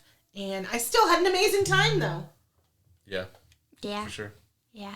I'm glad that I did, because it allowed me to actually absolutely enjoy it instead of like wanting to die at the end of the day. It probably would have saved my whole last day of the con if I had that thing. I still needed a room day, but I was able to get through it a lot better than I was the previous year. You still probably would have been dead on the last day of the con either way, but that's just kind of how it goes. Well, my last day of the con just was ruined by ignoramus moronic shit. It wasn't even being tired. That was the whole thing. However, they had the mobility area very well organized. And the rest of us were circling and circling and circling and circling. Yeah. Yeah, there's actually a convention right now in like the Carolinas that's going through some really bad shit because it was in GalaxyCon, right? Yeah. It was in it was the Ohio one, the Columbus, Ohio one. Oh, okay. Yeah, because they're in different cities across. Yeah, and they like they were like zip tying people's mobility aids like to where they couldn't use them. Damn. Jeez, oh Pete. Yeah. There was also some really bad stuff at Stardust and Sinners this year. It's a very popular bookish con where it's heavy on the dark romance, and some male performers were SA'd like really badly, and yeah, you just have bad shit happen, I think, like, and you have to crack down on rules and organization and things like that, and it sucks. But here's to, did you do any cons that the rest of us didn't do? The rest of you didn't do? Or what, just you and Caleb, or? Shit, I conned this old lady out of her pocketbook the other day. Stop. We put in for media passes for Dragonsteel Nexus this year, but they were like, we really don't want to bring the homies in yet. If they bring us in, because like they don't want to draw any attention away from Brandon. You know, it'd be a whole thing. So, didn't you get like panel stuff for DragonCon next year? Hopefully, I did talk about that a little bit. I am gonna probably be a panelist for Cosmere at DragonCon next year. So that's so exciting, and maybe some other things on the high fantasy track. Yeah. That's so exciting. Well, I guess with that, you want to lead into 2026 goals? Yeah. Yes. Because I am very hyped about that for 2026. Probably the first thing that I want to talk about for 2026 is how insanely busy our April is going to be. Yep. We're probably going to be doing 2 a week for all of April again, if not more than that. Yeah, Holy when fuck. he showed me this list and I saw April and then just right out, I was like, oh my goodness. So in April, Daredevil Born Again will still be on, right? It's coming out, what, February? I think so. It'll be wrapping up. So it'll be wrapping up. Also in April, the Super Mario Galaxy movie is coming out. Season 3 of Euphoria, Season 4 of Invincible? Season 4 of Invincible. And Season 5 of The Boys is all coming out in April. When does the new House of the Dragon come out? That's more like February, March, isn't it? House of the Dragon, to my knowledge, is not even confirmed for next year, but people are thinking like December. Oh, okay. Because Night of the Seven Kingdoms is confirmed for, I think. Oh, I'm so fucking excited about that. We'll see. I mean, I'm kind of... Yeah, I guess with those is I'm just kind of like meh. Yeah, I'm burned out on... Like, okay, so y'all... I want to be excited about it, but Like- then I feel like this last season of the House of the Dragon just sort of let me down. Same. And I don't want to have the same thing that happened with... It was like Game of Thrones, super, super into it, loved it. And then like the last season... especially awful. And then House of the Dragon first season, amazing. I liked House of the Dragon season 2. Maybe I'm on the outs with that. Like, there were so many fucking cool moments. Oh yeah, there were cool moments, but as a whole, the season was it was a big commercial for the next season. Yeah, the last 2 episodes are just trailers for season 3. I mean, really, even when, like, during the choosing and all of that, you weren't fucking on the edge of your seat? No, because I knew that the Battle of the Gullet was supposed to happen. And then when it became very evident as I was watching the season finale, because I thought that the Gullet was going to be the finale. Yeah. And I was like, they're not going to do this fight. And the season just kind of ended on a fucking big old nothing burger. I don't know. I really enjoyed it, and I would rather it go that way than be rushed. I wouldn't have loved it if they would have did, like, the Battle of the Gullet in, like, the last 30 minutes of a fucking episode. Like, But they just, like, divided it into 2 seasons to make money, though. and I understand, and, like... And Warner Brothers slashed the budget Like they literally, Warner Brothers, the showrunners wanted to end the season on the Battle of the Gullet, and Warner Brothers was like, "Hey, we're slashing like whatever amount of money from your budget. You have to cut things." So that's where I am, like, story-wise. Yeah, sure. I'd love to see it, to know the story, but I'm afraid It is nothing I'm gonna like get Game connected. of Thrones or House of the Dragon. Well, Like, I'm afraid I'm going to get connected, and then I'm going to have this huge letdown. That's what I'm afraid of. Well, I will say, Night of the Seven Kingdoms, those novellas are like disconnected enough from everything to where, you know, they're a little more lighthearted than the other ones are. Like, it's very much just a story about this knight and his squire, right? Yes. I mean, so it's very much like Dunkin' Egg. it's Dunkin' Egg, and it's very zoomed in, and it's a lot more lighthearted than I think you you'll know. like Night of the Seven Kingdoms. I think it's possible that you would be very into it, but it's not. You could be bored. I mean, But I might I like season think- 1, but then if they fuck it up in season 2, that's Yeah. I guess what I'm trying to get at is that's my fear, is that I I'm don't going to know that get they're into doing something multiple seasons of it. and then I'm going to hate it. Yeah, honestly, if they do multiple seasons of this, that would be kind of like the Hobbit movies. I think this might be a one and done thing. I would be okay with that. I'll The find Hobbit out movies for you. make me mad. George R. R. Martin says, you know, that it's going to be great. So Oh, they made me mad because they took all this itty bitty source material and they made it into this huge thing. The thing that had 3 fucking books of source material, they cut from, yeah. I know, but it's nostalgic for me. Like me and my dad, it came out in December every year, right around my dad's birthday. So for 3 years in a row, we went and saw a Hobbit movie, and it was just like amazing. And I remember after the last one, and then they do that scene where they're like talking about Stryker or whatever, talking about the Ranger, and you know who it is. Like I remember crying and being like, I have to go home and watch the Lord of the Rings movies or read the book. And like I love when things make me leave the theater wanting more of that subject matter. And so yeah, I just, for probably nostalgic reasons, like the Hobbit movies. Yeah, I mean, I watched Mad Max Beyond Thunderdome with my dad, but that don't make it a good movie. It's a terrible film. So, yeah, I watched Star Wars with my dad, so I get it. Yeah, exactly. I love the prequel Star Wars. Probably a lot of people hate them. But I fucking love them I actually for don't think certain reasons. I don't think that's a popular opinion anymore, really. It was for a very long time. I was standing alone on a mountain for a very long time. I still don't think you were. I think our generation very much loved those movies. I think it was really mainly the older Star Wars fans that We're you know. shitting on them everywhere. I got made fun of horribly for being an Anakin girl. Yeah, I mean, but as you can see, that didn't hold up. No, it didn't. And now my entire living room is plastered with his face as a 39-year-old woman, and I don't give a fuck. What else are we hyped for next year? I mean, obviously, you got to talk about the Odyssey. Oh yeah, I'm excited about So that. excited about it. I think it's going to be amazing. We got to go together. Yeah, I'm super excited about that. I will be there opening night for sure. Yeah, I honestly, I considered going to see Sinners again in IMAX just so I could get the little prologue or whatever that they put out, like a little 2-minute like prologue for Odyssey. I In am front of that. on the fence if I want to do opening night with like everybody else, or if I want you guys to see it first so that you and I can go later and you can tell me, hey Lauren, real quick, this horse, this whatever is about to fucking get it. Just turn your head and then go back. Well, do they have a bunch of animals with them on the ship? Not necessarily on the ship, but there are certain portions where I think that they could. I mean, we're going to have issues with the Cyclops. How did you watch Game of Thrones? Yeah. I watched Game of Thrones because They kill a horse like every 25 seconds. I in there. know. Doesn't like the Cyclops really like goats or whatever? Yeah. Yeah, like it wants to nom all of them. I don't know why I said horses. I meant goats. But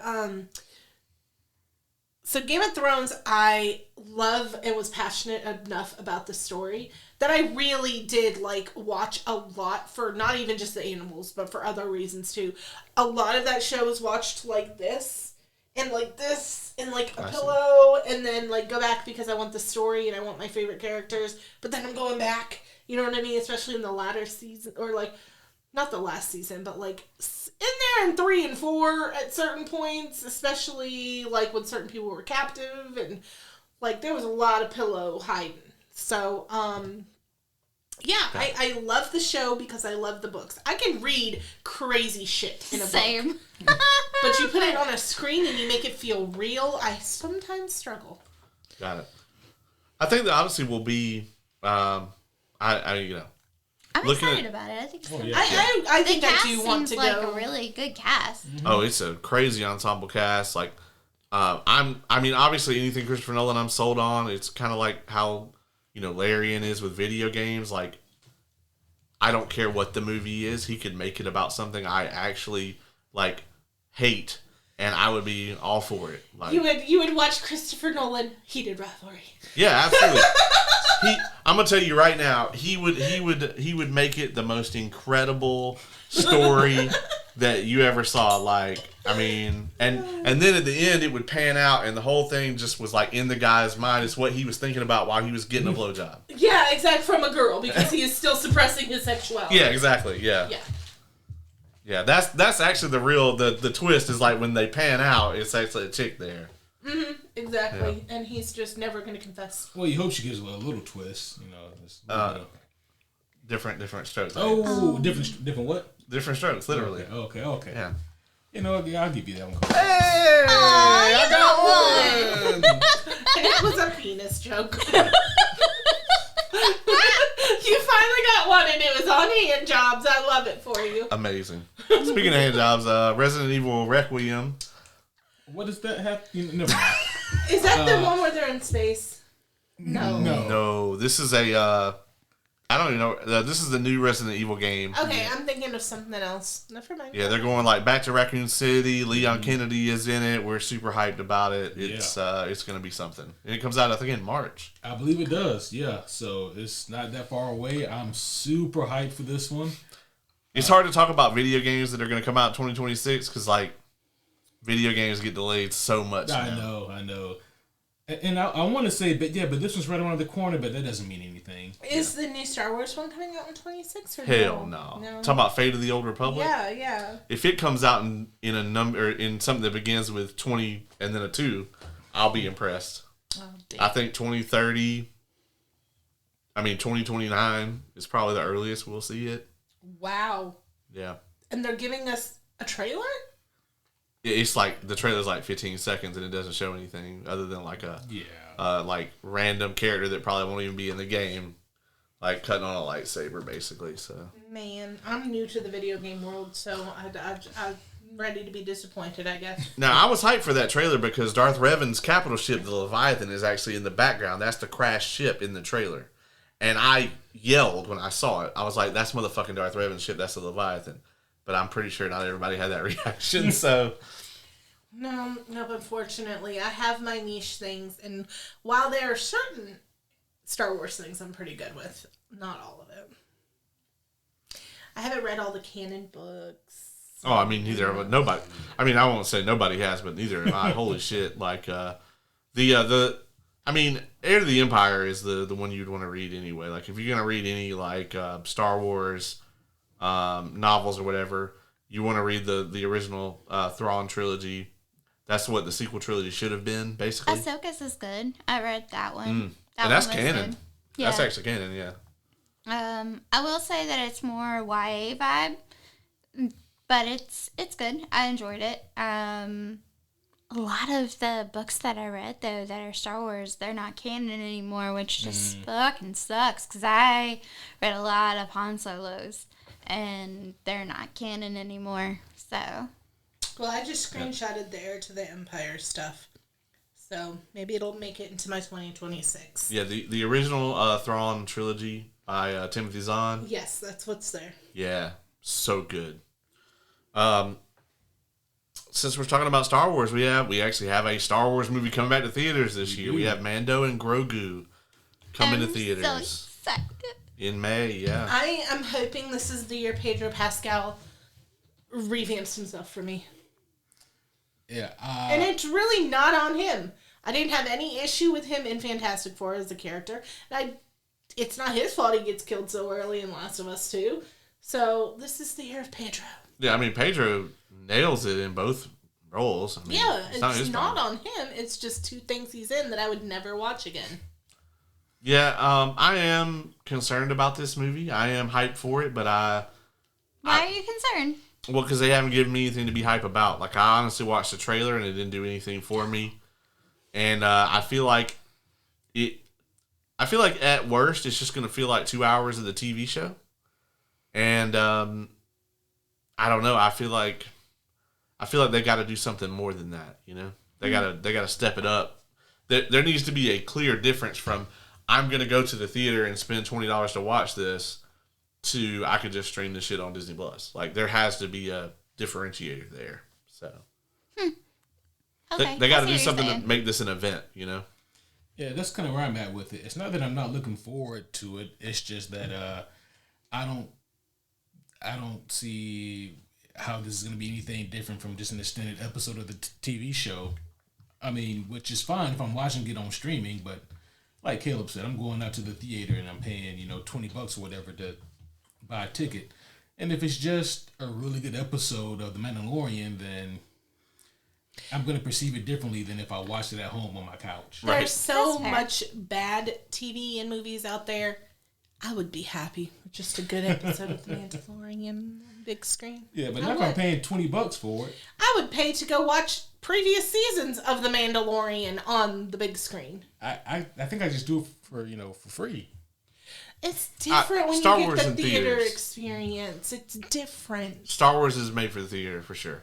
100%. You get the Dolby sound stuff, and But sometimes your Mandalorian was seat literally shakes. made for TV. Yeah, that's true. It's Star Wars is true. better in the theater, though. But yeah, there's just, I am a girl who still just really likes going. I'll see movies that were made before there were theaters in the dang on theater. Gone with the Wind, I went and saw this year in theaters because I just like going to a theater. Yeah, same. Yeah. What else we got this year, or next year, I should say? Well, obviously, we talked about this already, but we have Supergirl coming out. Yep. Yeah, I'm actually pretty excited. So excited. The trailer looks amazing. I need to watch that. Yeah, I'm really hyped for it. As I told you earlier, this is probably not an opening night for you. No, because I need to know where that thing that you mentioned happens. Yeah. And I need to be prepared. And if it does not go well, it may be a skip for me. Talking about Crypto getting shot. Crypto gets shot in the graphic Yes. novel. It's not a spoiler. Okay, cool. I didn't know. It's not even a movie that's out yet, so I didn't want to spoil it. But yeah, if Crypto lives, it still may be a watch. Oh, they're not going to kill Crypto, I don't think. Okay, well, you're still going to go, and then you're going to tell me. And then, I think that you'll like it, I think. But I do think that the quote with that they chose for the trailer is like the best. Like, what do you think of Superman? He sees the best, Yeah. and I see the truth.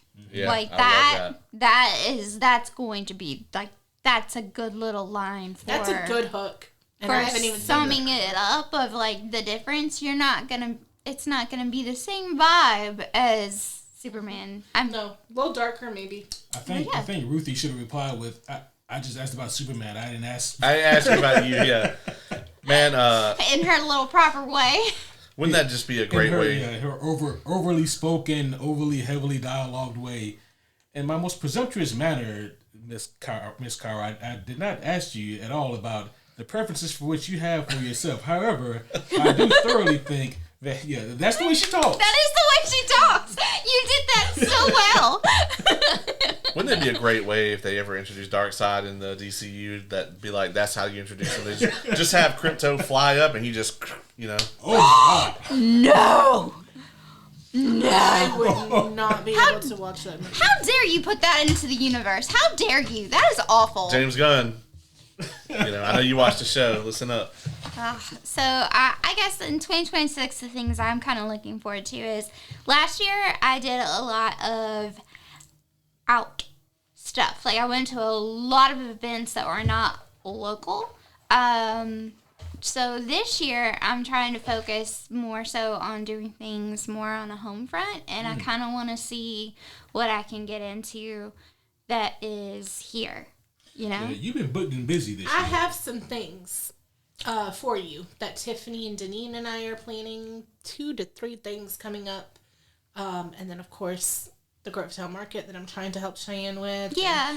I've got some things. We'll talk. I want to get into, like, a lot of the local bookstores. Like, I know the Book Tavern has a lot of stuff that they do, like, where they have, like, local people promote their books, but they also have, like, other events where, you know, like, there's this new book that's coming out and it's amazing. I want to check out, because we've got quite a few now comic book stores in the area. I want to go check them out because there's a few that I haven't been to. I want to hit up Cardboard Castle, and because I haven't been to their they have a new site and I haven't been there. But I've done a lot of stuff. Not that there isn't a place for, like, you know, going to Tennessee and hitting up. I loved going to all of the places that I went. I went to Florida, I went to Tennessee, I went to North Carolina. And while I am still doing some of those events, I really want to see what's here. What can I get into here? So that's kind of what I want to look for in 2026. Yeah. My goal for the next few years is kind of similar in a broader stroke. I've done a lot of international travel, like a lot. And, like, I knocked just 2 years ago a lot of the United Kingdom and Scotland and Ireland and Wales and all of that off my bucket list. I have not seen as much of the U.S. as I would like to. I've been pretty far west, but I want to go to some heavy hitters that I've never been to, like New York City or, like, Washington, D.C. I'm a huge history buff, and I've never been to D.C. Like, come on. I mean, we got a Salt Lake City trip planned, so. I do, and that will be officially the farthest west I've been. I've been as far west as Wyoming, and that's as far west as I've gotten. I have an aunt that lives in Seattle that I'm very close with, and I have not made it out to Seattle yet. So, yeah, one of my goals is to see more of the actual United States rather than international. Like, if you were to put a map up on a wall, my parents actually have one, and they put little stick pins in all of the places they go. Like, my countries would be so fucking full, and then my U.S. would have so much fewer freaking little pins in it. And I'm like, why? It's so simple to just drive. That's fair. I mean, we did a lot of driving this past year. We've done a lot of driving. And I will say one of the fun things is, like, finding little hole-in-the-wall places for sure. in these big cities, like E-Ramen. So good. Yeah, that's Like, such a spot for us, yeah. Driving down the street, you're not going to pay attention to that, but that is a great restaurant. Oh, yeah. And, you know, just going and finding those. That's kind of what I want to do for here this year, is focus on finding that. What I do when I travel, finding that here. Yeah. You're going to be disappointed. I want to go to Kava so bad. You are. I want to go to Kava so bad. I think it's been open long enough that it is going to be chilled. Kava is a West Coast restaurant that just opened over in Mullins Crossing. It is basically Mediterranean Chipotle. So you pick your type of rice, and then you pick your protein, which they have lamb gyro, they have chicken shawarma, they have falafel, things like that. And then you pick your, like, veggie mixes, and then they have, like, really incredible fucking sauces. Have to check that out. It is a little on the higher end. It is what you would expect, like, from a California-based restaurant, like $20 a bowl. But quality ingredients. I mean, you can spend that at McDonald's now. Yeah, I'll pay for quality ingredients. So Yeah. What else are you guys hyped for? 26. See, we already met. Do we talk about Spider-Man? Brand New Day. We've mentioned it in Doomsday a little bit, Yeah, but those are our two we Marvel spoke movies for about, next Yeah. year. I'm excited for a new book that's coming out. what book? The next, it's called 12 Years, I think.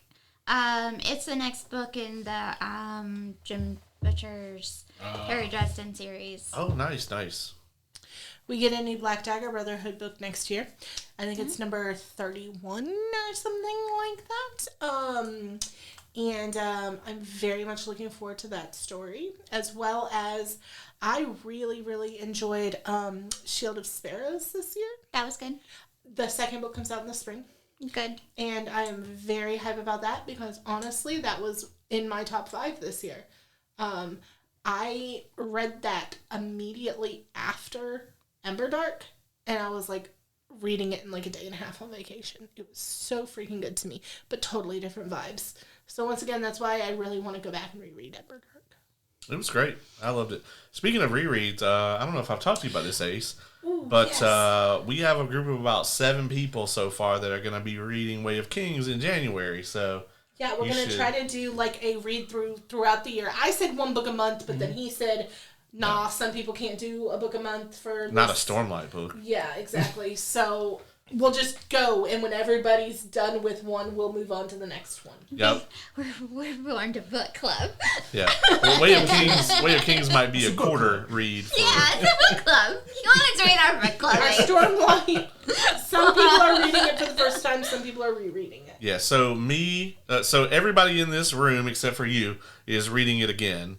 Dylan is a maybe for the read again. I think Leah's gonna read it again. AJ is a first timer. AJ is a first timer. Nix is a first timer. So you would be, be in that. I would be a what? First timer. For Stormlight. Yeah. Oh, this one. She doesn't know that you actually etched in the stone tablets and brought it down from the mountain to Sanderson. I didn't want to say it and sound pretentious, but Yeah. I really want you. You did read. You read Warbreaker. Yes? He's read some of Warbreaker. Oh, Yeah. you were starting it. That's what it was. Oh, man. So what did you think I was doing with that giant sword at Dragon Con? I'll be honest, I'm not sure what you were doing a lot of the time. Like that. Yeah. Yeah, see, that's just a question that you see somebody with a giant sword at Dragon Con, they could be your best friend in the world. You don't really ask questions, you just take the picture. Yeah. That was one of my fucking highlights. When you've only read Mistborn Era 1 and you get brought to the Cosmere cosplay meetup, you just kind of vibe, Yeah, You yeah. just, I don't know what the fuck. Yeah, like, okay, I know who that is, and I know who that is. That and, one, yep. Recognize all that right. one, yep. But So good. speaking of, we actually are going to get 2 Sanderson books so far announced next year, which I'm kind of dismayed that means we're probably not going to get Horn Eater in 2026. But maybe 27. That's the Rock novella. But we are going to get the Hoyd storybook, which is going to be not animated, but a illustrated book with all of Hoyd's stories that he tells throughout the Cosmere in it. And then we're also going to get the brand new Cosmere book, Fires of December, which is another secret project, basically. So really excited for that one. You didn't talk about something else you're doing in the spring that is Sanderson related. Yes, we can talk about this publicly now. We are going to be going to Jordan Con, which is a local, well, not local, but it's a Georgia convention. This is probably the last time that Brandon is ever going to be there. We couldn't talk about this before on air because it was a secret that was given to us from someone else. Appreciate the heads up, because they didn't want to. So it's technically a Robert Jordan convention. And Sanderson famously finished his work after he died on Wheel of Time. But they did not want to announce that Brandon was going to be there until the tickets had sold out, because they did not want it to become the Cosmere convention. Right. But we found out about it ahead of time. So we went ahead and bought tickets. And I don't give a fuck about Wheel of Time. I'm just there to see Brandon. So I'm very excited. yeah, so he is going to be there. It's possibly going to be his last time coming down. And we are tremendously excited about it. I don't know shit about Wheel of Time. It's not my thing. I don't really like it.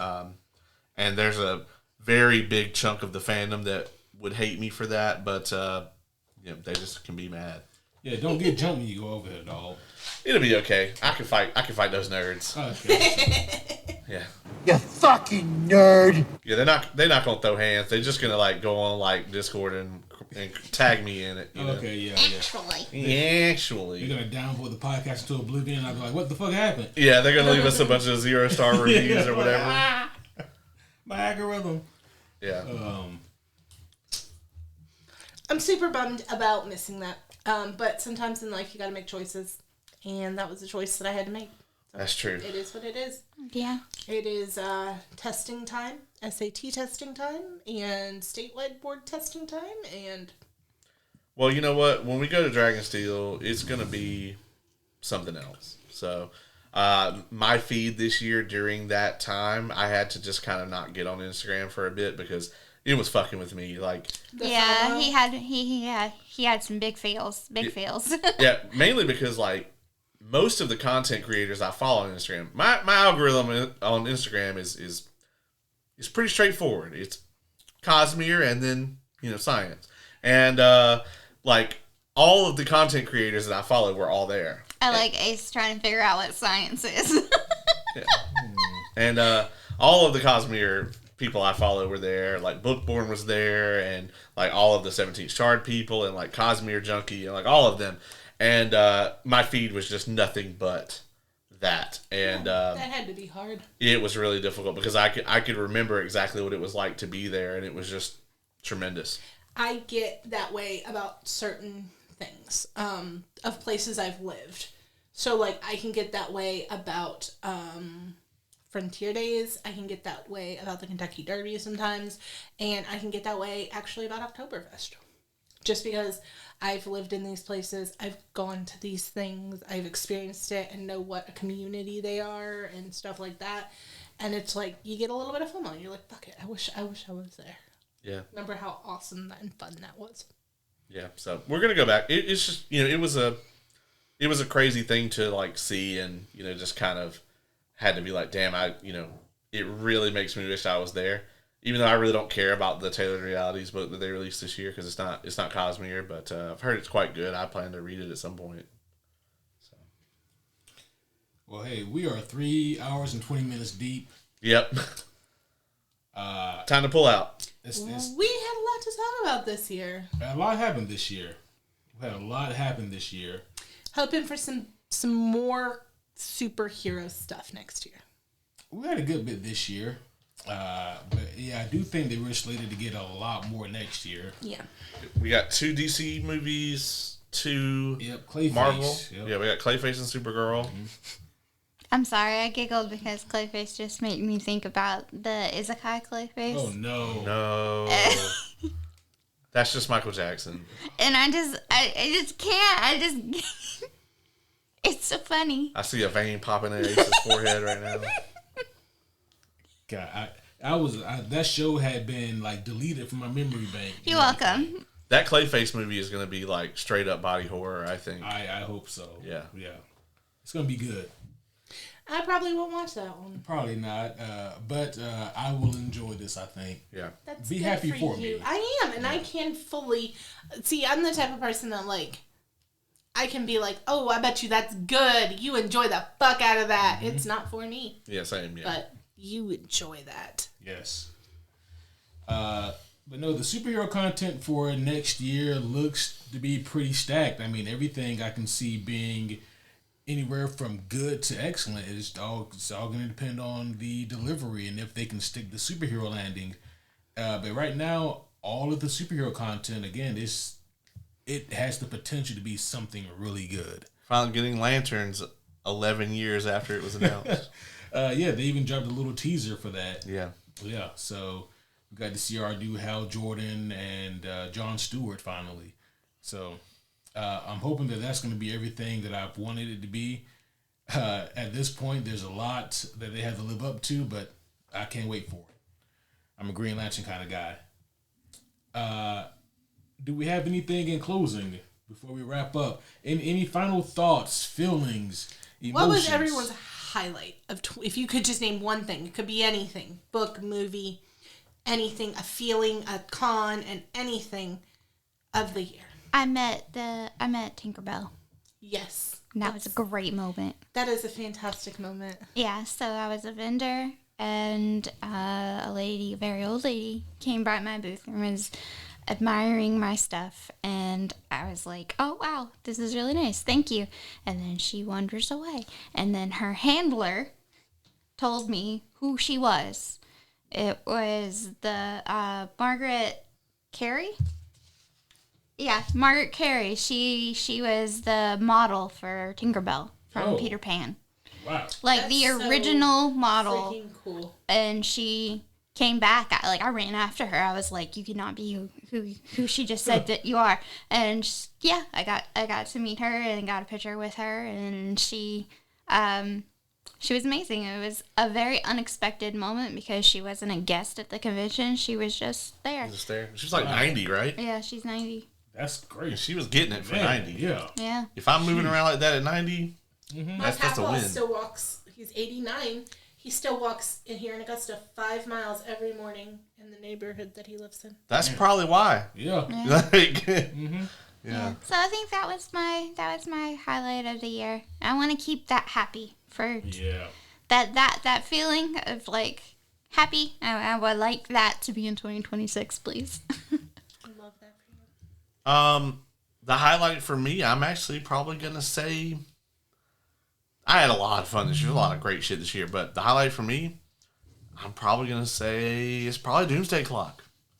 I really fucking loved that story, and it was very surprising to me that like the task ahead of them was like so well done, and it was like really, really good. I mean, you had already told me it was good, so I wasn't like this is gonna be some bullshit. But I was blown away by it. I didn't expect to like it as much as I did. Boy, highlight for me. Oh boy, man. I promise I'm not ungrateful. It's just, you know what it is? It's just like, when you're me, every day's kind of a highlight. Don't forget, there was that one week where you and I recorded 5 times. You got to see your favorite co-host, the world's greatest co-host, 5 different times. I sure did. Actually, probably 6 because we had D&D that week. Yeah. So. Yeah, it got to the point where, like, if I didn't see you, like, in the week, I'd be like, man, is he okay? Yeah, that was definitely one of the weeks that I've had this year. Yeah. It was a week.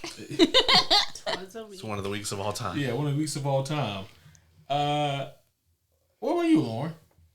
My highlight of this year has got to be just like reclaiming hobbies or reclaiming a sense of self, kind of. It's real easy for me to get swallowed up in momhood and spousehood and a bunch of other hoods, just getting in all the hoods. And I went to my first con. I watched more movies and TV shows than I think I have in probably the last decade. I went out and did things like, reclaiming hobbies and things like that. I started playing D&D regularly. So many fucking things this year, you guys. I could not even name them all. Word up to the Mud Bubbles. The Mud Bubbles! Shout out Mud Bubbles. Yeah, I miss those guys. See them tomorrow. That's the name of their D&D campaign for those who are wondering. Yeah, we have our D&D campaigns. We have the Derelict Blade. We have the Hamley Family. Yep. We have the Mud Bubbles, and then just recently this week. Yeah, just recently this week we started a home campaign, and we're Team Lemon. Team Lemons. That's pretty fun. Because we kept rolling 11s, and everybody would be like, Lemon. And then we started being like lemon. Lemon. I rolled lemon. Every time we would roll 11, so just became Team Lemons. Team Lemon. That's Team fantastic. Wow. yeah. Or, I don't have that button anymore. Sometimes I wish I did. I had a button that would say, Fantastic Four. That was not the highlight of my year. I nearly had like a knockdown tryout with a friend over abortion rights because of that movie. Well, Intergalactic. Intergalactic Smorshmans. I don't have a Superman button, but I do have... Kalel, no! I do love that movie. This is my favorite movie. That movie? That's from? No! Okay. Is that not Superman? It's a Superman thing. Yeah. Okay, it's a Superman thing. Yeah, the movie that's from is real terrible, actually. Oh, sorry. That's actually in a terrible movie and a good movie. It's weird how that happened. Right. It's a bad movie. It's a bad movie. Okay, got it. Well, I knew it was Superman because the man's name's Kal-El, so... Yeah, no, that was... It's Kal-El, no. Kal-El, no. Hello, no. Kalel, no! Yeah. It's Gal Gadot's terrible acting, so... Oh, got it. So it was a Wonder Woman thing. Yeah. Well, it's a... Yeah. Okay. I love Diana. I don't love her rendition of Diana. The first movie I enjoyed. That's a tangent. Yeah, let's wrap this up. And let's wrap it. So, I liked the comic or the graphic novel a lot. Oh yeah. Wonder Woman Dead Earth, phenomenal. Phenomenal. Has zero to do with Gal Gadot. But on that note, Gal Gadot, thank you for your contributions to cinema. This has been another phenomenal year for pop culture content, for books, video games, movies, TV shows, cons, and so much more. Cons! But I'm so glad that once again I was able to get the four of us together to take a look back at the year, a year in retrospect, and just kind of reflect on the things that we all got to experience, some together, some separately. And now that we've all gotten the chance to come together here and expound upon the things that we've all experienced, what a year. What a year.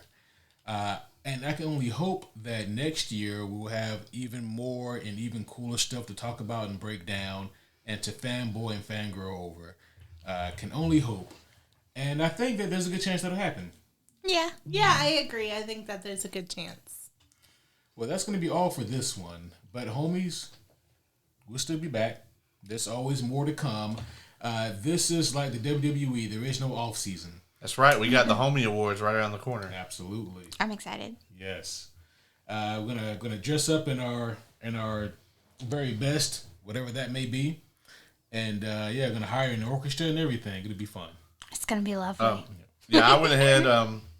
I didn't ask the committee, but I just went ahead and got Hans Zimmer again. Again, now like last time they got real mad about that. Yeah, and he actually said that his rate went up like 20%. And you still. Yeah. I just told him you write him a check from your checkbook. So. Oh, shit. I will write the check. Tell him don't cash that shit until like 2028. Yeah. Well, homies, that's going to be all for this one, but we will see you guys again very soon. But until next time, my name is Superhero Homie Q. I'm Superhero Homie Caleb. I'm superhero homie Kay. I'm superhero homie Lauren.